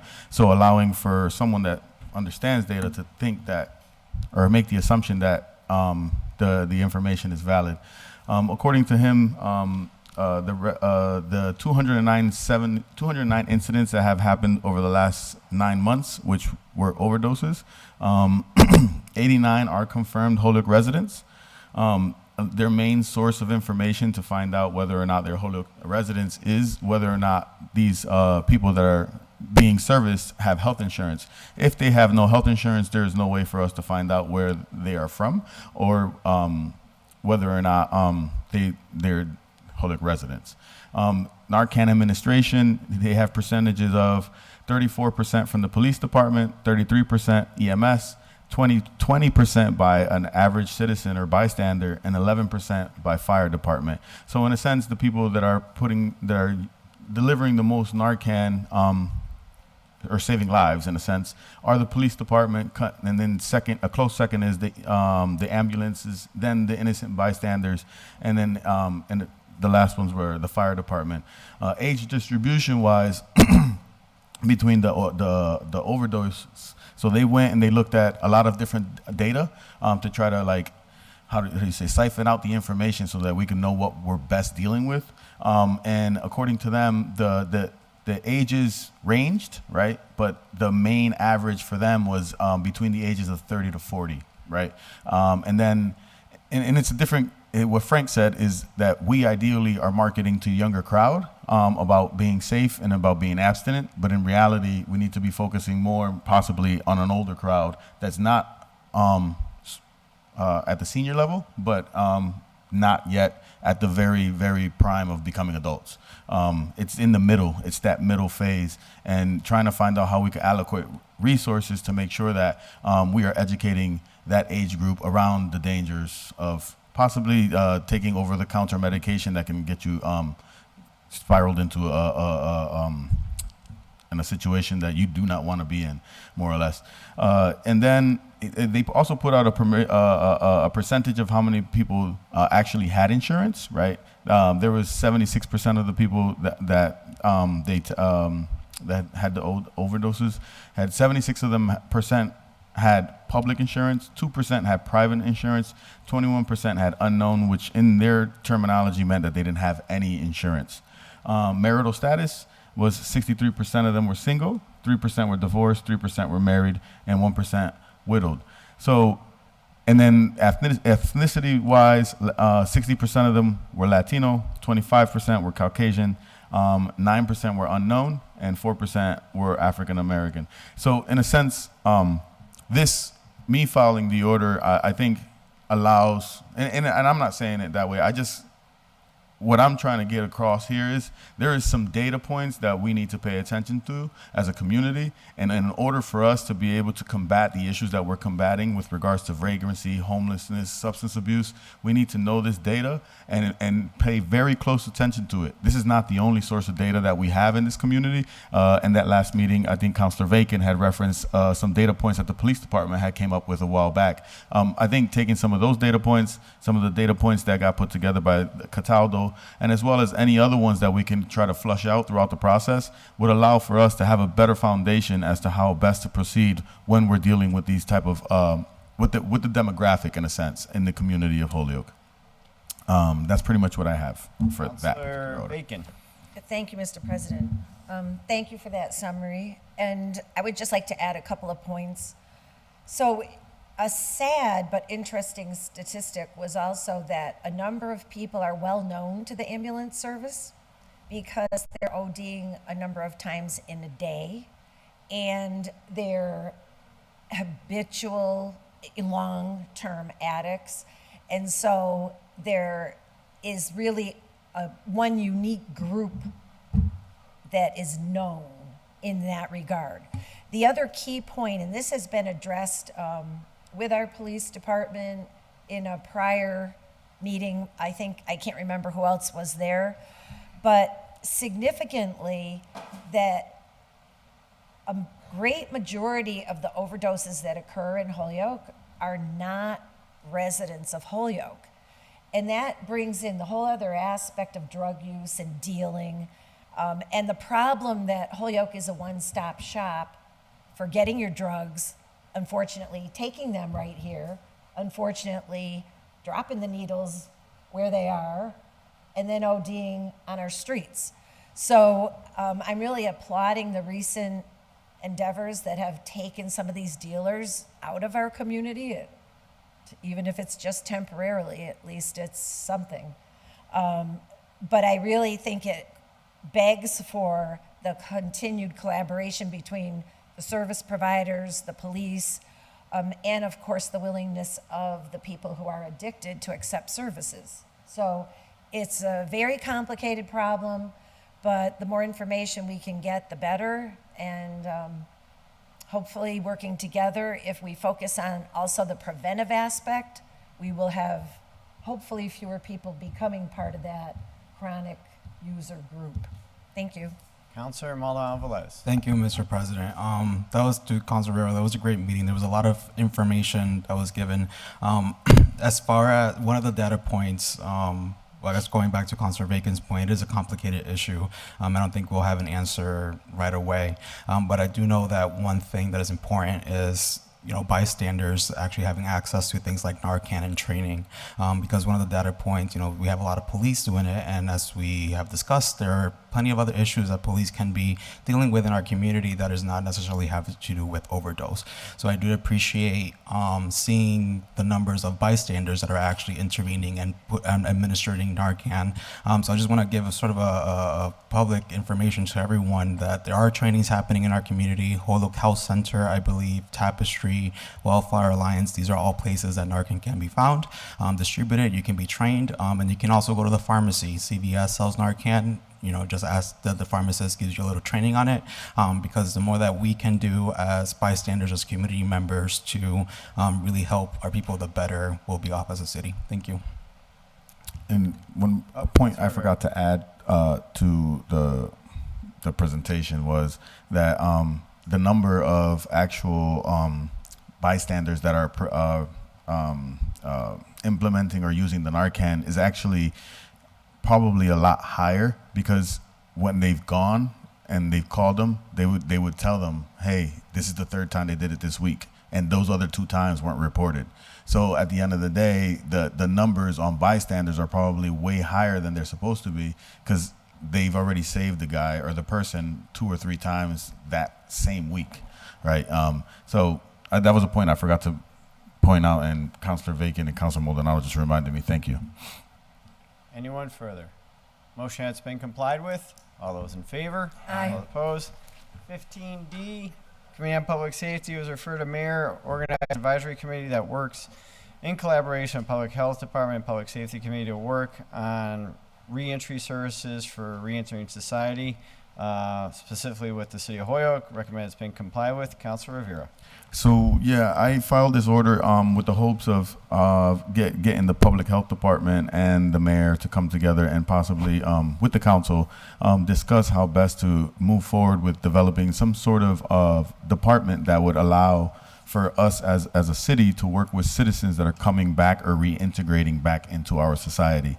One of the major problems we have here with the homelessness and the vagrancy and the substance abuse is that there isn't necessarily an identified place for people to go. There are places that people can go, but there isn't necessarily a place that's identified for the public to go to here in the city.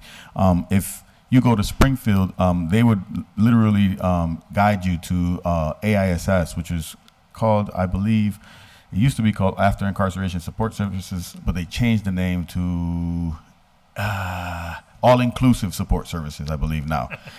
So if you are a resident that is released to Springfield, they more than likely will refer you over to AISS. In Holyoke, you do get referred to AISS, but AISS is not that close to Holyoke. You may need to take a couple buses, and it's not necessarily convenient. I am not asking that we build out an AISS. I am asking that we, as an organization, as a city, come together and pool our resources as we already have, but we actually put it together and, formalize it, right? So what's happening on Ray Street can be a part of the group. What's happening in the hub at Case, that could be a part of the group. What's happening at the police, what's happening with regards to any of the mental health agencies, what's happening in the Veteran Services Center, because veterans are re-entering society too as well. It's not just people that are homeless, not just substance abuse people, it's people that are coming back to Holyoke in general, helping them with the understanding of where apartments are, if there are any available, helping them with the understanding of where you can go get help for employment, which could be mass hire, or go to HCC, whichever one it is. It's more of a referral department, I would say, but a lot of it can come together with some of the funding we may possibly be seeing later on in the future around the lawsuits with the opioid situation. So this is just the beginning stages of something larger and much grand that I'm trying to kind of like collaborate with other people in the community and roll out at the same time. So we just had the conversation. I will be following up with a variety of different orders to continue this on. But yeah, thank you for your time. Anyone further? Seeing none, motion that's been complied with. All those in favor? Aye. Opposed? On to DGNR, 17A, Command DGNR, who was referred, nor that the council approve a resolution for a TIF with regards to Sublime Systems LLC with regards to the Water Street parcels. Recommend it be adopted. Councilor Murphy-Ramboletti. Thank you, Mr. President. So we were joined by Becky and Becky Gallagher and Pat Beaudry to learn more about this project that is happening on Water Street. For those who are tuning in, a TIF is tax increment financing, and that is an exemption on the new value of a property. So this project is 7 parcels of land. It's a $150 million investment. And the Mass Office of Business Development is also involved in this process. Once it gets approved by the City Council, it goes to MOBD.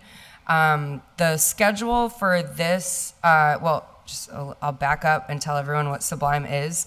The company, I'm just going to take this from the overview, but because it's a lot of science that I don't totally understand, but the company is commercializing a breakthrough process to make low carbon cement that performs like traditional cement, but without the environmental impacts. So Sublime is hoping to do this in Holyoke, and it will represent 70 new full-time jobs. They will be a significant new customer for the Holyoke Gas and Electric, and obviously, reclaiming a vacant and underutilized property.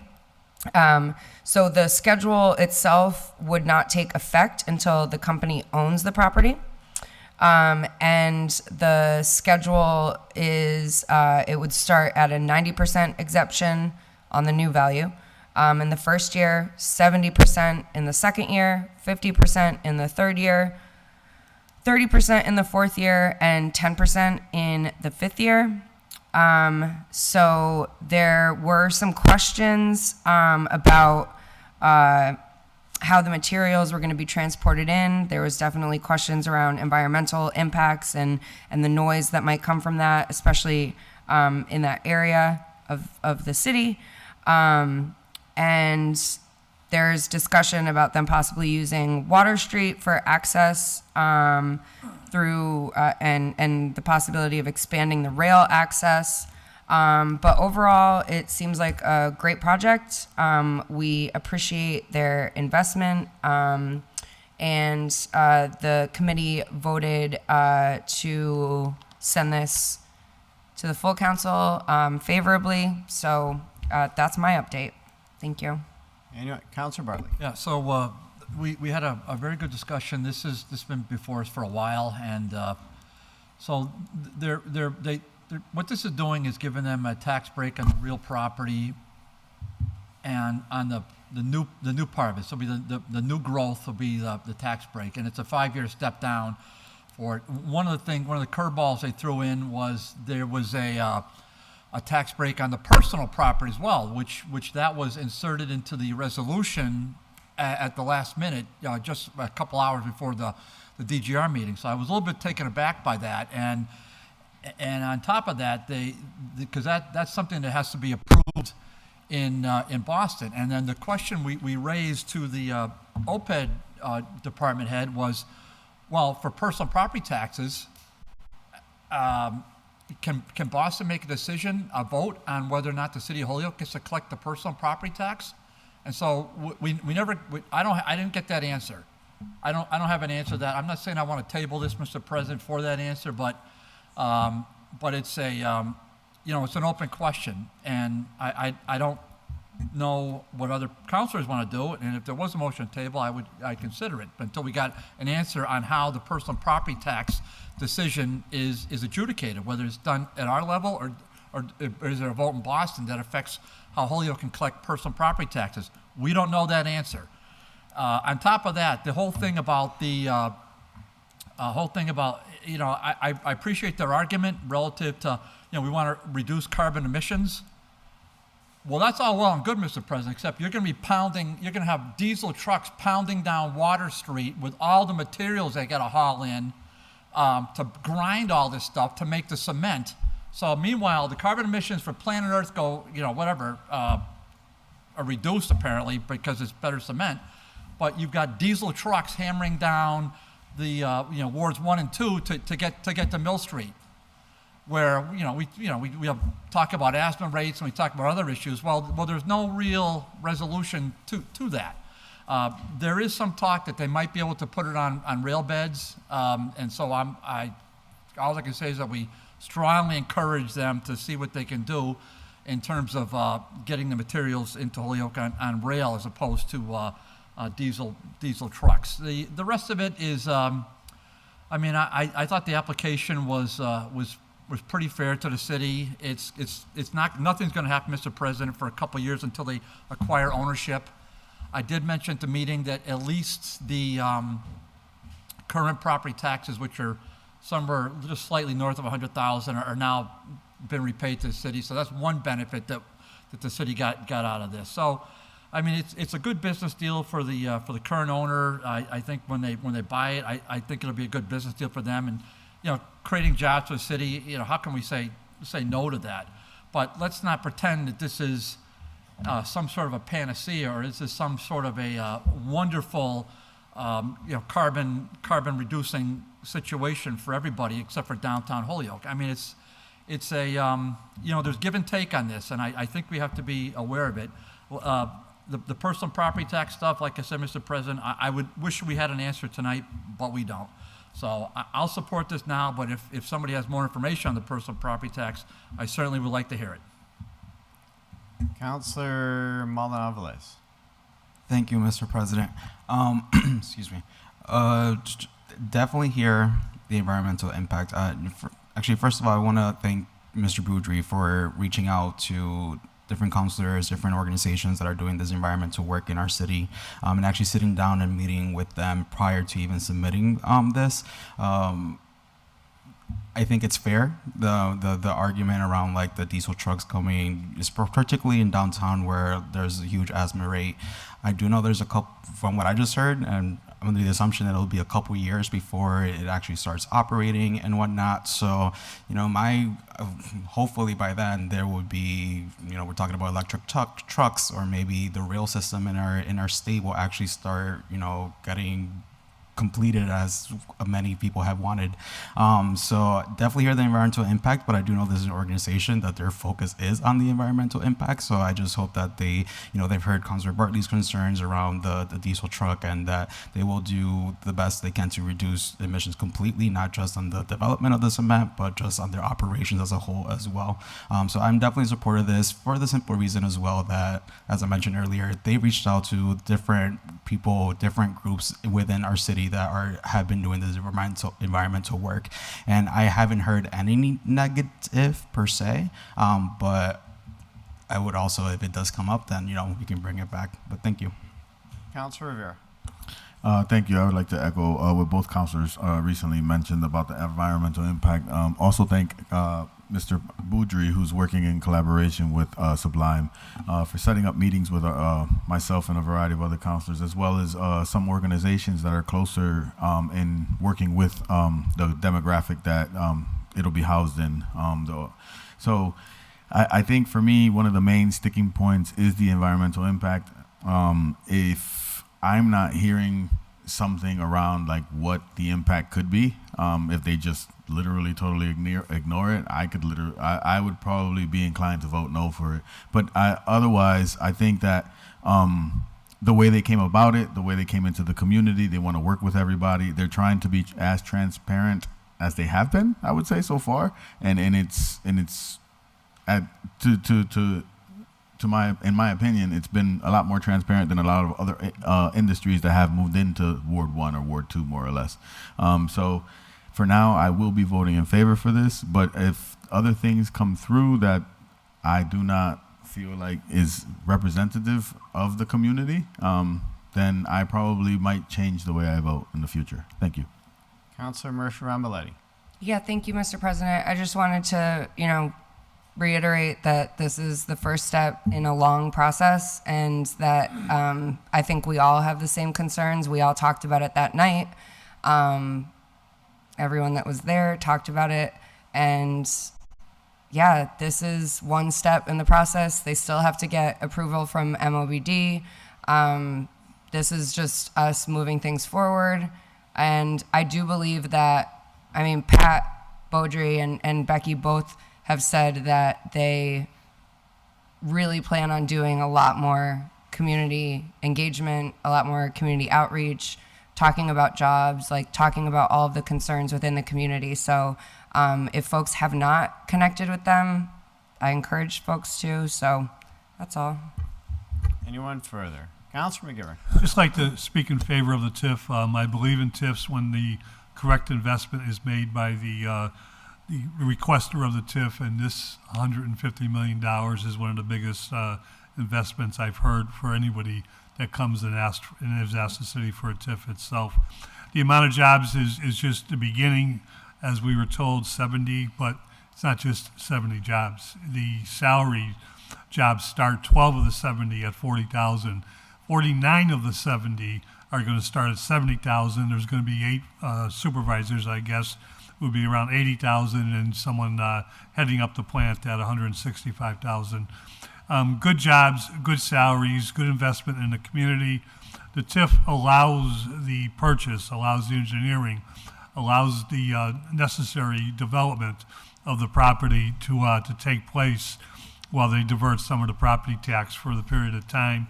The percentages are reasonable, unlike something that happened more recently. It's spread out, and the 100% is only for, not even 100%, it's a 90% for 1 year, and then it goes back. I think it's a good company. It's a good fit. We always are going to have to be leery of our residential neighborhoods that are in the midst of our manufacturing ring, and do our best to negotiate what's best for both, because we are always have been a manufacturing city, and this is the third ring of the canal system as it was built. And this particular Water Street has been nothing but manufacturing since the city was incorporated some 150 years ago. But good points are made, and I think we can work with this company to make what's best for everybody involved, residents, community, and get those jobs and get those property taxes back online. Councilor Jordan.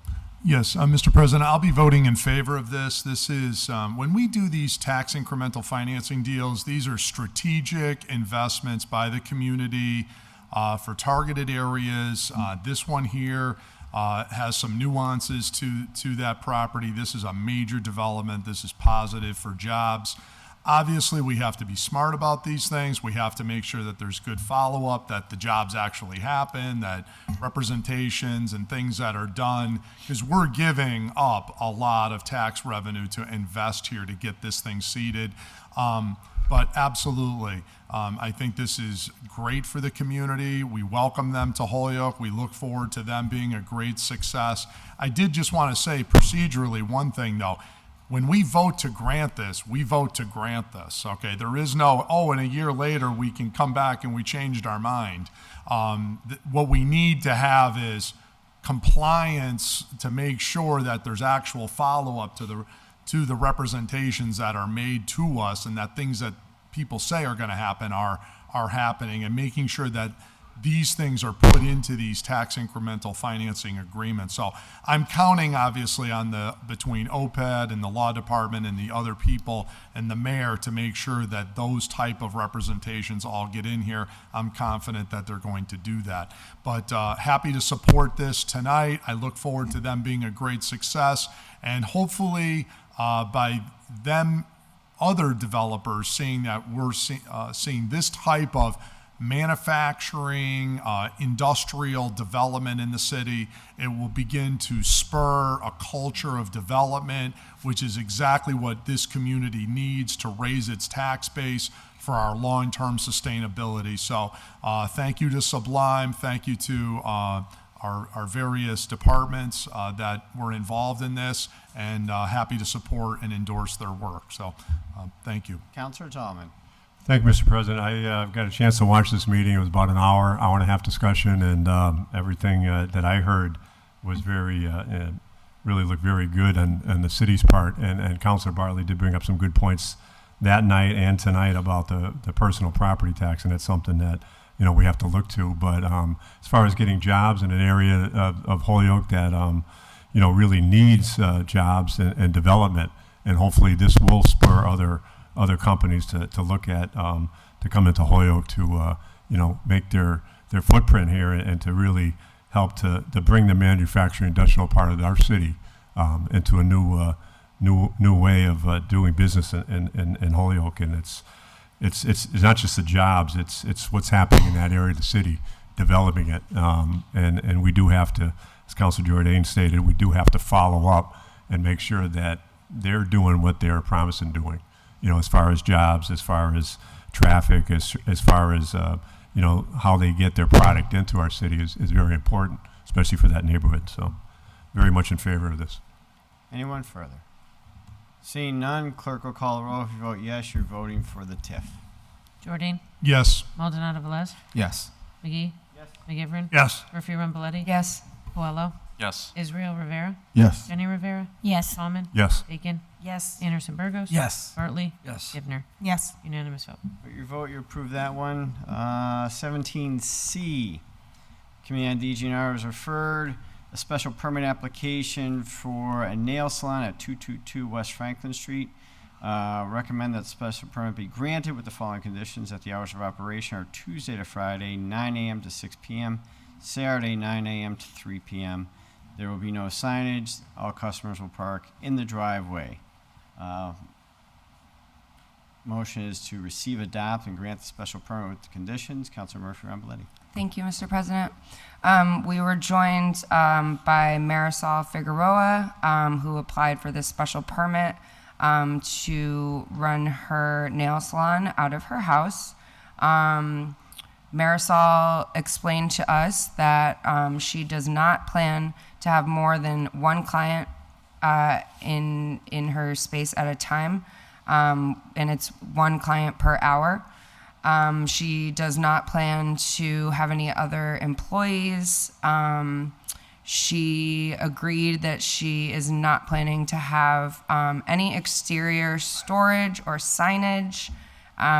It seems like it's just a small room in her house to do this, and she will encourage folks to park in her driveway. Overall, it was a pretty straightforward discussion. We appreciate her for applying for the special permit, and the committee voted to approve this permit. Anyone further? Councilor Jordan. To Councilor Murphy Ramboletti, thank you for that report. Do you think we should put some of those points that you made, like the one client at a time or the no exterior storage? I know there is the thing about the signage, or the no other employees besides the person applicant. Should we put those as conditions? Or what? I don't really think it's Okay. necessary. Okay. And then my last question was, there was no neighborhood opposition, correct? No, actually, the folks that came out were in favor. Excellent. Okay. Great. Hold on. Thank you. Councilor Malauulu-Velez. Thank you, Mr. President. To Councilor Jordan, I believe like 3 covers that. There's one person at a time. There should just be one car in the parking in the garage. So I hear you, but from my understanding, from what she was saying, she only wants one person at a time. She's not trying to get a lot of people within her house. With that said, I also, there's a lot of people in the community that may be interested in doing something similar. So just as a reminder that, our city ordinances or zoning do allow at-home nail salons, but there are requirements through the state as well to make sure that you are in full compliance. It's not just here at the city, but there are also state requirements as well. So I just wanted to make that as a point of information for anyone in the community that may want to do the same thing in their house. Thank you. Councilor Bartley. Yeah, just first of all, I take it we're approving this subject to the conditions that are listed, right? That's what I said. That's what we said. Yeah, I thought that's what you said. I'm just verifying. There is a little typo that says extend. I think you mean extent in there. So I just want to make sure you just correct that in there. So, and the other thing, the applicant was more than happy to accept the conditions as we described. In fact, she's the one that wanted the hours. She's the one that suggested park in the driveway. And she doesn't, and then she doesn't want to interrupt any of the peace and quiet of the neighborhood. She just wants to run a business, and we're happy to support it. One last thing, that's why we have city. I mean, I know there's talk about special permits, and maybe not everybody loves them, but our ordinances, which are our laws, they're not suggestions. They're our laws of the city. They allow us under 9.4.3 to which is to give reasonable conditions on special permits. In this case, these are very reasonable conditions agreed to by the petitioner. So anybody who wants to come before us, we love to have people looking for home-based business. We told her that's probably going to impact her taxes as well, because that one small piece, that's going to be adjusted for at the commercial rate. And so she understands that and accepts that. And anybody else who comes in here, we want to see them. We just did one on Longwood Avenue 3 years ago, and that's been a tremendous success for the hairstylist. So and she's so happy, and so is her dad. So we love seeing these things come in, and we want to expand business wherever we can, even in residential neighborhoods. But if we're going to do it in residential, that's why we have the special permits, Mr. President. Thank you. Councilor Vacan. Thank you. I just wanted to note that she did share with us the space in her house that she would be using. So if there was any concern about expansion, the space really only allows for one customer and one manicurist. So I think it was a unanimous vote of the committee to approve. With the conditions. With the conditions. Of course. All right, so with that, motion is to grant the special permit with conditions. Clerk will call a roll.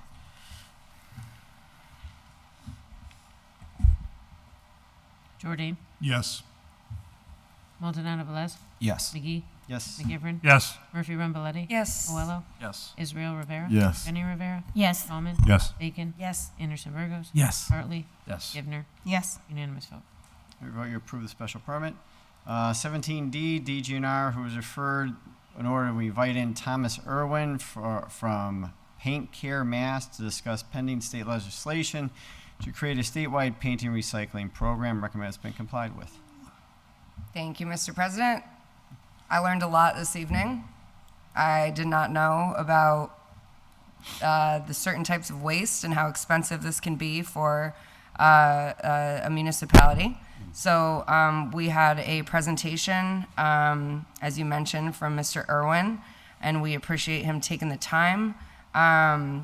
This is essentially, I mean, just to keep it short, there's other states in the country that have this same kind of paint stewardship program is what they're calling it. And basically where's my notes? Hold on. There would be a fee added to when you're purchasing paint, and this would be at the point of sale. But basically, it allows the Commonwealth to increase the capacity and accessibility of paint recycling. And it allows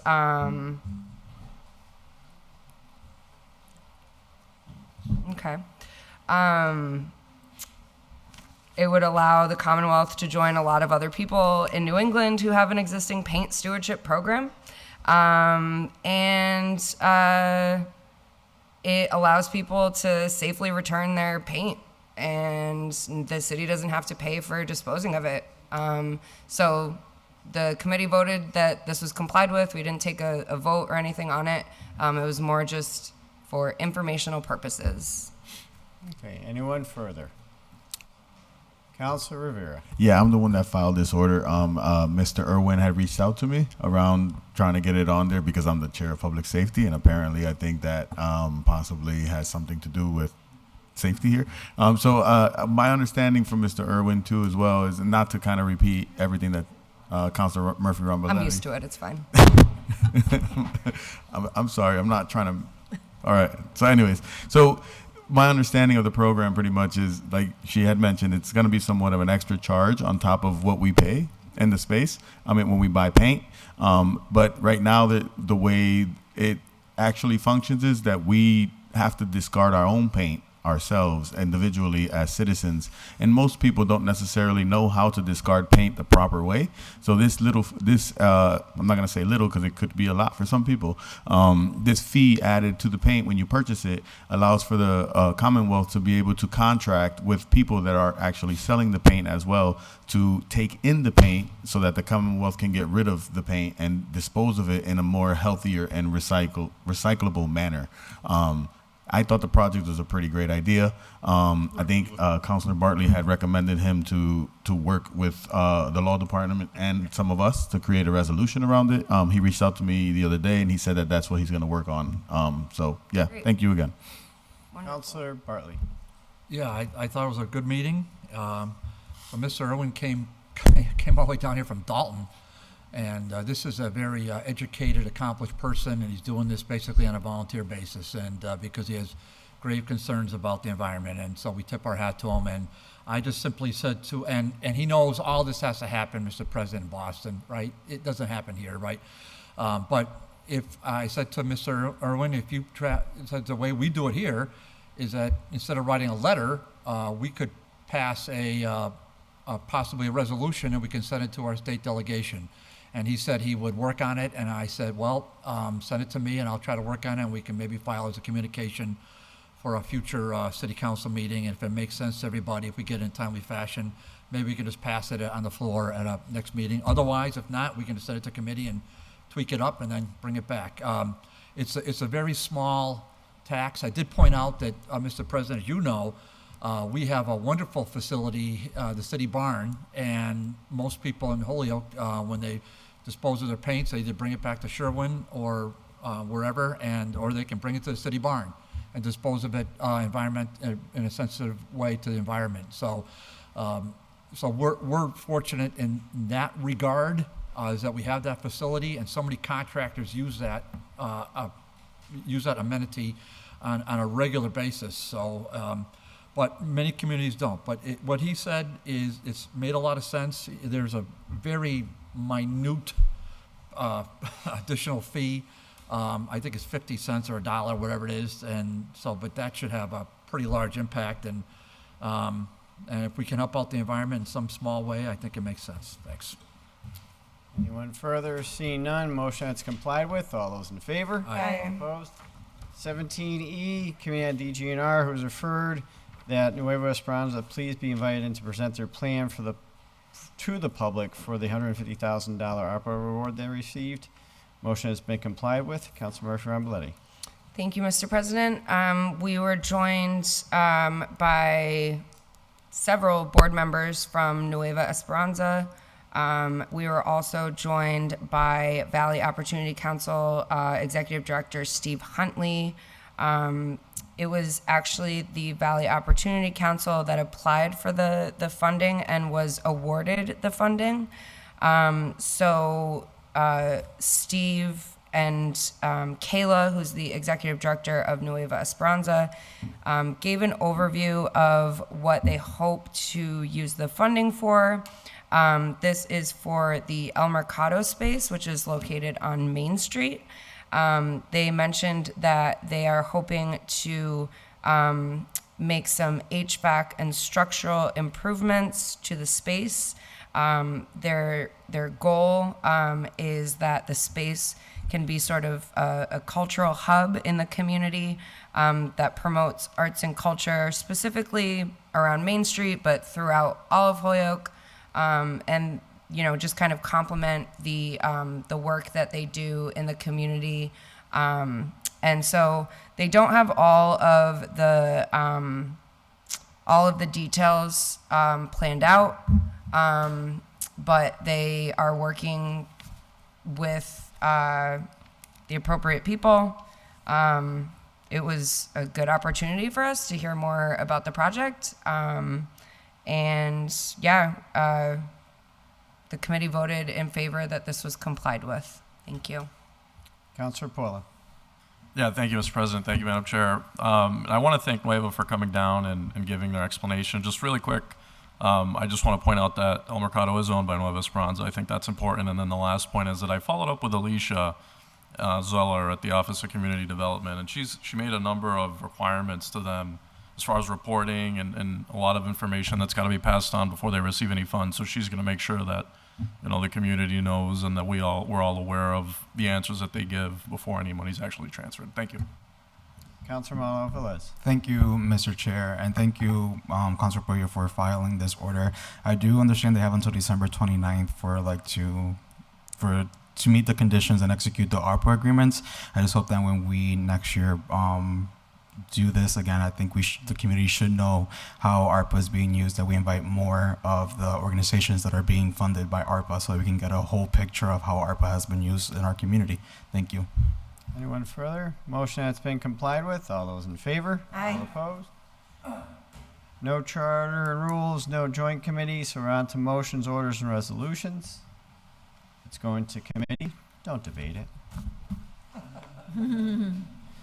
20 from Councilor Jordan, order that the DPW engineer fix the city street in front of 188 Sargent Street and 307 Linden Street because of the street storm runoff. This should be considered urgent. Please fix ASAP. Motion be receive, adopt, and send to DPW. Yes, sir. Just real quickly. Sure. This situation is one that the neighbors would really like to get cleaned up before the winter comes, because then that water turns into ice and it really frosts over the whole sidewalk there. So it would be really appreciated, yes, to have this adopted. And I want to thank Jim, who's one of the neighbors there in particular, for bringing this to my attention and asked for our urgent support. So if Jim's listening, Jim, you can know that the city council followed up on your request. So I'll look forward to this being adopted. Motion is receive, adopt, send to Oh, DPW. and by the way, I wanted to also defer to Councilor Tallman, who's also been helping me with this. And Yeah, if I could actually put my name on that too, the co-sponsor. Yep. And Please, Councilor please Tallman. add Councilor Tallman. Thank you. Thank you. All those in favor? Aye. All opposed? 21 from Councilor Malo-Velez, as the city of Holyoke continues to grow and host an Refer increasing to number of DGR. events.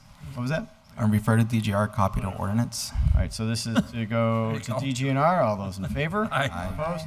23 and 24, motion to be received, take up as a package. 23 and 24. All those in favor? Aye. Opposed? 23 is $28,437.52 to injured on duty. That's police. That's me. Yeah. Next one is fire, which is $1,146.95 for injured on duty. For 23, it represents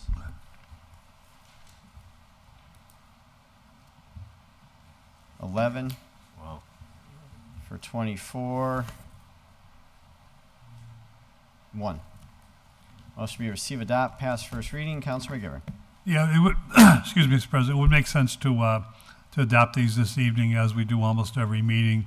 There are a lot more on-board police officers, and I think we might see some increases. But our chiefs have told us that every of the injured on duties, especially, hopefully the long terms, are being looked at and researched, and we're looking for some feedback in the future. But currently, this is an accounting mechanism to just separate the salaries they get, even though for a period of time, most of them short, they're not working, they're out injured. So motion is passed first reading. All those in favor? Aye. All opposed? Motion to pass the second reading. Motion to pass the Okay. second reading. Clerk will call roll. If you vote yes, you're voting for 23 and 24. Jordan. Yes. Maldonado Velez. Yes. McGee. Yes. McGivern. Yes. Murphy Ramboletti. Yes. Puello. Yes. Israel Rivera. Yes. Jenny Rivera. Yes. Tallman. Yes. Bacon. Yes. Anderson Burgos. Yes. Bartley. Yes. Givner. Yes. Unanimous vote. Vote your vote. You approve those two. We suspend the rules, take 25, 26, 27, refer to Committee on Finance. Second. We suspend the rules, take up 25, 26, and 27 as a package. All those in favor? Aye. All opposed? 25 is the 911 grant, $25,013.16, no match. 26 is the preparedness grant for $141,680, 25% in-kind match. And 27 is the jail arrest grant, which is $45,000, no match, all to finance. All those in favor? Aye. All opposed? 28 from Councilor Puello, that no parking sign at 14 Arthur Street be removed per Ordinance. DPW to ordinance. All those in favor? Aye. All opposed? 29 from Councilor Puello, that the law department provide an opinion that has Legal been public pending. service. So to, what was that? Public service, copy of legal, please. To public service, copy of legal. All those in favor? Aye. All opposed? 30 from Councilor Jenny Rivera, request for a three-way stop sign at the intersection of Moisier and Baller Street. That would be What? public safety. Do we want? Traffic orders. Oh. Okay. So DPW, but If they're not there now, it's going to require an it's going to ordinance. That's what I was thinking about. Put stop So signs in, you need an ordinance. You need an ordinance for a I was three-way going to stop. say, send it to ordinance. First. Correct. Doesn't the engineer have to look at this too? Correct. Usually you send it to ordinance and with a copy to the engineer to approve it or disapprove it. Right, but they If I may, Councilor Rivera. in the past, we've already filed orders on those same exact streets for that same exact request, and the city, the former is actually before the one that's resigning now actually reported out on it, so they should have the data and the stats All right, so from that. Hopefully it'll go quick So then. they're already been done. Hopefully, right? All right, so shouldn't this thing go to ordinance? I would say send it to ordinance to speed it up, especially if the report's already been done. Well, just a point of order. I mean, didn't we just change the, didn't the majority vote to change the rules to send it to public But it safety? still requires an Oh, ordinance. roger that. It's roger already that. been chatted I in didn't public support it, but- safety. I guess what I'm saying, it's already been talked about in public safety Right. in the past. Well- This same exact order. Yeah, so if it's already been addressed, it doesn't have to go to committee, be talked about again. Okay. I'll take it up if To you want. ordinance. Like, Great. So to ordinance for 30, all those in favor? Aye. Aye. Opposed? 31 from Councilor Jenny Rivera, requested DPW, replacement of the current phone system to the mayor. to, receive and refer to the mayor. yeah. Well, Because it's a phone system, Except he'd have to for the do a mayor. contract. But Councilor Bartley. well, I mean, that's, Purchasing. I appreciate the order, but I mean, wouldn't you want to send it to the Board of Public Works to get their opinion first, and maybe they can come back to us and come back to the mayor with a request to update it? I mean, maybe somebody can't get through, and maybe they do need an updated phone system, but, I mean, based on a councilor's order, we're going to pass this, and We didn't pass anything. We're So what are we doing with it? We're going to take it up in a committee. Receive, refer it to the mayor, but you can always refer it to a Why don't you send it to the committee. Board of Public Works, because they're the ones that deal with the DPW. Is it just for the DPW or you want the whole city? The DPW. And I have spoken to them, and they do agree, because right now, if you go on the website, you get extensions that when you call that system, you cannot dial the extensions. So how The other about- day, they were so busy, I was trying to get through all day, and no one picked up the phone. How about receive, refer to DPW, copy to the mayor, public And service. purchasing. Purchasing? She oversees Yeah, purchasing. the telephone system. She like. But then public service, so we can get an update from everyone. Awesome. Okay, all those in favor? Aye. All those opposed? 32 from Councilor Rivera, sidewalks in our community in Ward 1, which would be Center, Lyman, and so on. We want these to be fixed, so these would be receive, adopt, and sent to DPW. All those in favor? Aye. Opposed? Councilor Vacan, provide an estimated cost for street sweeping from Viola, so this would be receive Finance, please. to finance. All those in favor? Aye. Opposed? 35. By the way, We did that. Mike said they're trying to get those numbers from Veolia. Yep. He said he just needs more time, so they are trying to get that information. Next is Councilor Bartley, McGivern, Puella, city engineer, and DPW develop and install safety measures for passenger cars, trucks, motorcycles around the canals. Refer to DPW city engineer, HG&E manager and commissioner, emergency management director. Refer to DGNR. All those in I'm just favor? going to make a quick comment on this, Mr. President. Councilor Bartley. I thank Councilor McGivern and Councilor Poyle for signing on with me. So we know that there's been at least one fatality, and I think there might have been a couple fatalities with when motorists kind of hopping over the fences that are there. So I did have a long discussion with the HG&E manager. So their Board of Commissioners is already looking into this right now, and they're costing it out. I did speak with him about what the implications are when vehicles shoot over the fences and land in the canal. So they do have to shut down their turbines, and there is a cost factor to doing that and to fishing the materials out of the canal. So I'm kind of amazed that this hasn't come up before, but I really want us to sort of focus on this. And then when it goes, I didn't know where else to send it, what committee. So I said DGR would be just fine.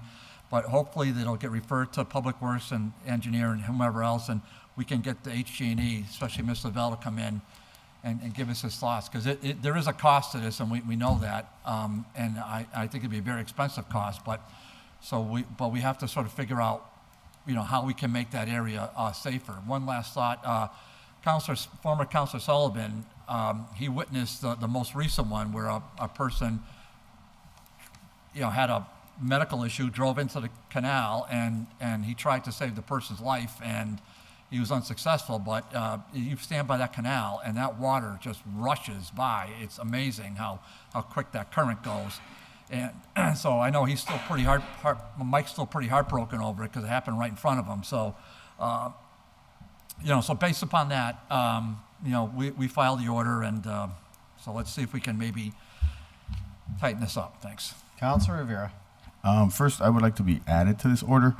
This is kind of similar to something that I filed almost 2 years ago, around trying to look at the whole Canal Street corridor and trying to see if we could use cannabis funding to try to remodel it and make it a lot more safer with regards to that particular corner, that loop. Because as a kid growing up, I grew up in Tefford Apartments. I played in that park right there, and I witnessed over 5 to 6 different cars go into the canal, sometimes being chased by police, sometimes medical issues, and sometimes somebody just going too fast. So yeah, I'm glad you guys filed this order. It's been a long time coming. Thank you. I appreciate that. Adding Councilor Rivera, this is to DGNR. All those in favor? Aye. All opposed? 36 from Councilor Bartley to see Hoyle. Don't read the whole thing. Just send With this the to state delegation. Dear God, I will say And- this: it's worth your reading because the ISO wants to sort of help out with this. But where did I say to send this? Public safety. Yeah, if we could send it to public safety for discussion, I'll happily come down. We want to refer it to ISO New England, et cetera, et cetera. Yeah, so it's protected barriers along Route 91, ISO New England. So to public safety, all those in favor? Aye. All opposed? 37 from Counselor Bartley, that the city review and advise constituent request to install a do not block the box Northampton Longwood Ave. So I realize this is an ordinance change, so maybe I should have said refer to ordinance, right? I don't know why I put public safety, but why don't I just amend that? Just want to refer it to ordinance and see if we can, oh, wait a minute, now we have new rules. So this should go to public safety first. Correct. So to Okay, public so I was safety, right when I wrote it. DPW and I engineer. was right. Okay. You're not right if you haven't talked about it yet. This one we haven't talked about yet. Okay, so we haven't you're not talked about it, necessarily so right. let's ship it to public safety. All those in favor? Aye. Opposed? 38 from Counselor Bartley. Do not block the box warning at Northampton Street, approximately next to Clark and Gilman. Oh, yeah, receive, adopt. Receive, adopt, and refer to DPW. All those in favor? Aye. Opposed? 39 from Counselor Bartley. Counselor Jordan. In light of the rollout of the new 96-gallon trash receptacles, the DPW and mayor develop a plan for smaller trash bins for those. So this would be to... Yeah, this is receive, adopt, and refer to the Public Works mayor. Be added to that. I've had a couple calls. Yeah, and then I did want to send a copy to to finance, just so we can track it, because there are promises that were, I mean, these things are so huge. Mr. President, I'm getting calls on it. I can't wheel it down my driveway. So I'm hopeful that we can expedite this, but the best way to do it is to have it in finance, so Joe So can track receive, send to DPW, mayor, and to finance. Please, All those thank in you. favor? Aye. Can I, What? Mr. President? Adding vacant was added. Yeah. Thank you. Counselor I Mullins. was actually wondering, because I know Councilor Givner filed something around because we gotta pretty much update the ordinances, so we can just copy that to ordinance as well, just so that we can have it, or? For this one, Counselor Bacon. Just as an FYI, we've taken up an order in ordinance, and we have it currently tabled. We're looking for language from legal. Okay, It's around that Chapter 74 order. around the trash bins? I filed that already. Yeah. Yeah. Okay. All right, thank you. Yep. All right, 40 from Counselor Givner. Order at the dead tree on the odd side of The O'Connor city Avenue. forester, public safety. So and motion is receive, adopt, send to the city forester.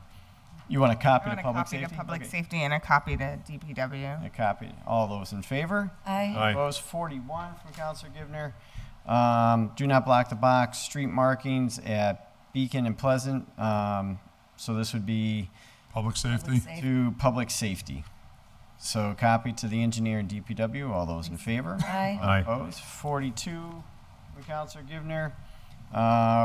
Express health and safety concerns regarding McNulty Park. So this would be Board of Health, copy to the public Board of safety. Health and to public safety. All those in favor? Aye. All Aye. opposed? 43 from Counselor Givner. Order that the trash pickup ordinance be updated to reflect. So this would be to ordinance. Ordinance and We- copy to DPW and the legal. And copy the DPW and legal. We Yeah, have Counselor? that in ordinance already. All right, well, this will go over there. So all those in favor? Aye. All opposed? 44. Code of ordinance, charter be updated to reflect the emails as sufficient for special meeting notices. Charter and rules. So to charter and rules. Does it need to go to ordinance? Maybe. Yeah, we can. Charter and rules and legal. So how then? about charter and rules, copy to ordinance, and copy to legal? And after charter and rules, we send it over to ordinance. All those in favor? Aye. Opposed? 45. Order that all ordinances and charter rules reflect the city council and city council subcommittee meeting notices. Same. So this would Charter be a rules. charter and rules, copy to ordinance, And sent to legal. All Mr. those in President? favor? Yep. Counselor Tallman. Could I be added onto that last Adding one? Counselor Tallman. Thank you. So all those in favor? Aye. All opposed? Late file A, A. Counselor McGivern. This would be 30,000 from a couple places to engineering services to finance. All those in favor? Aye. All Aye. opposed? And that's all I have. Motion to adjourn. So motion is to adjourn. Don't debate it. All those in favor? No, there was another late file, not just yours. All those in favor? All opposed? We stand adjourned.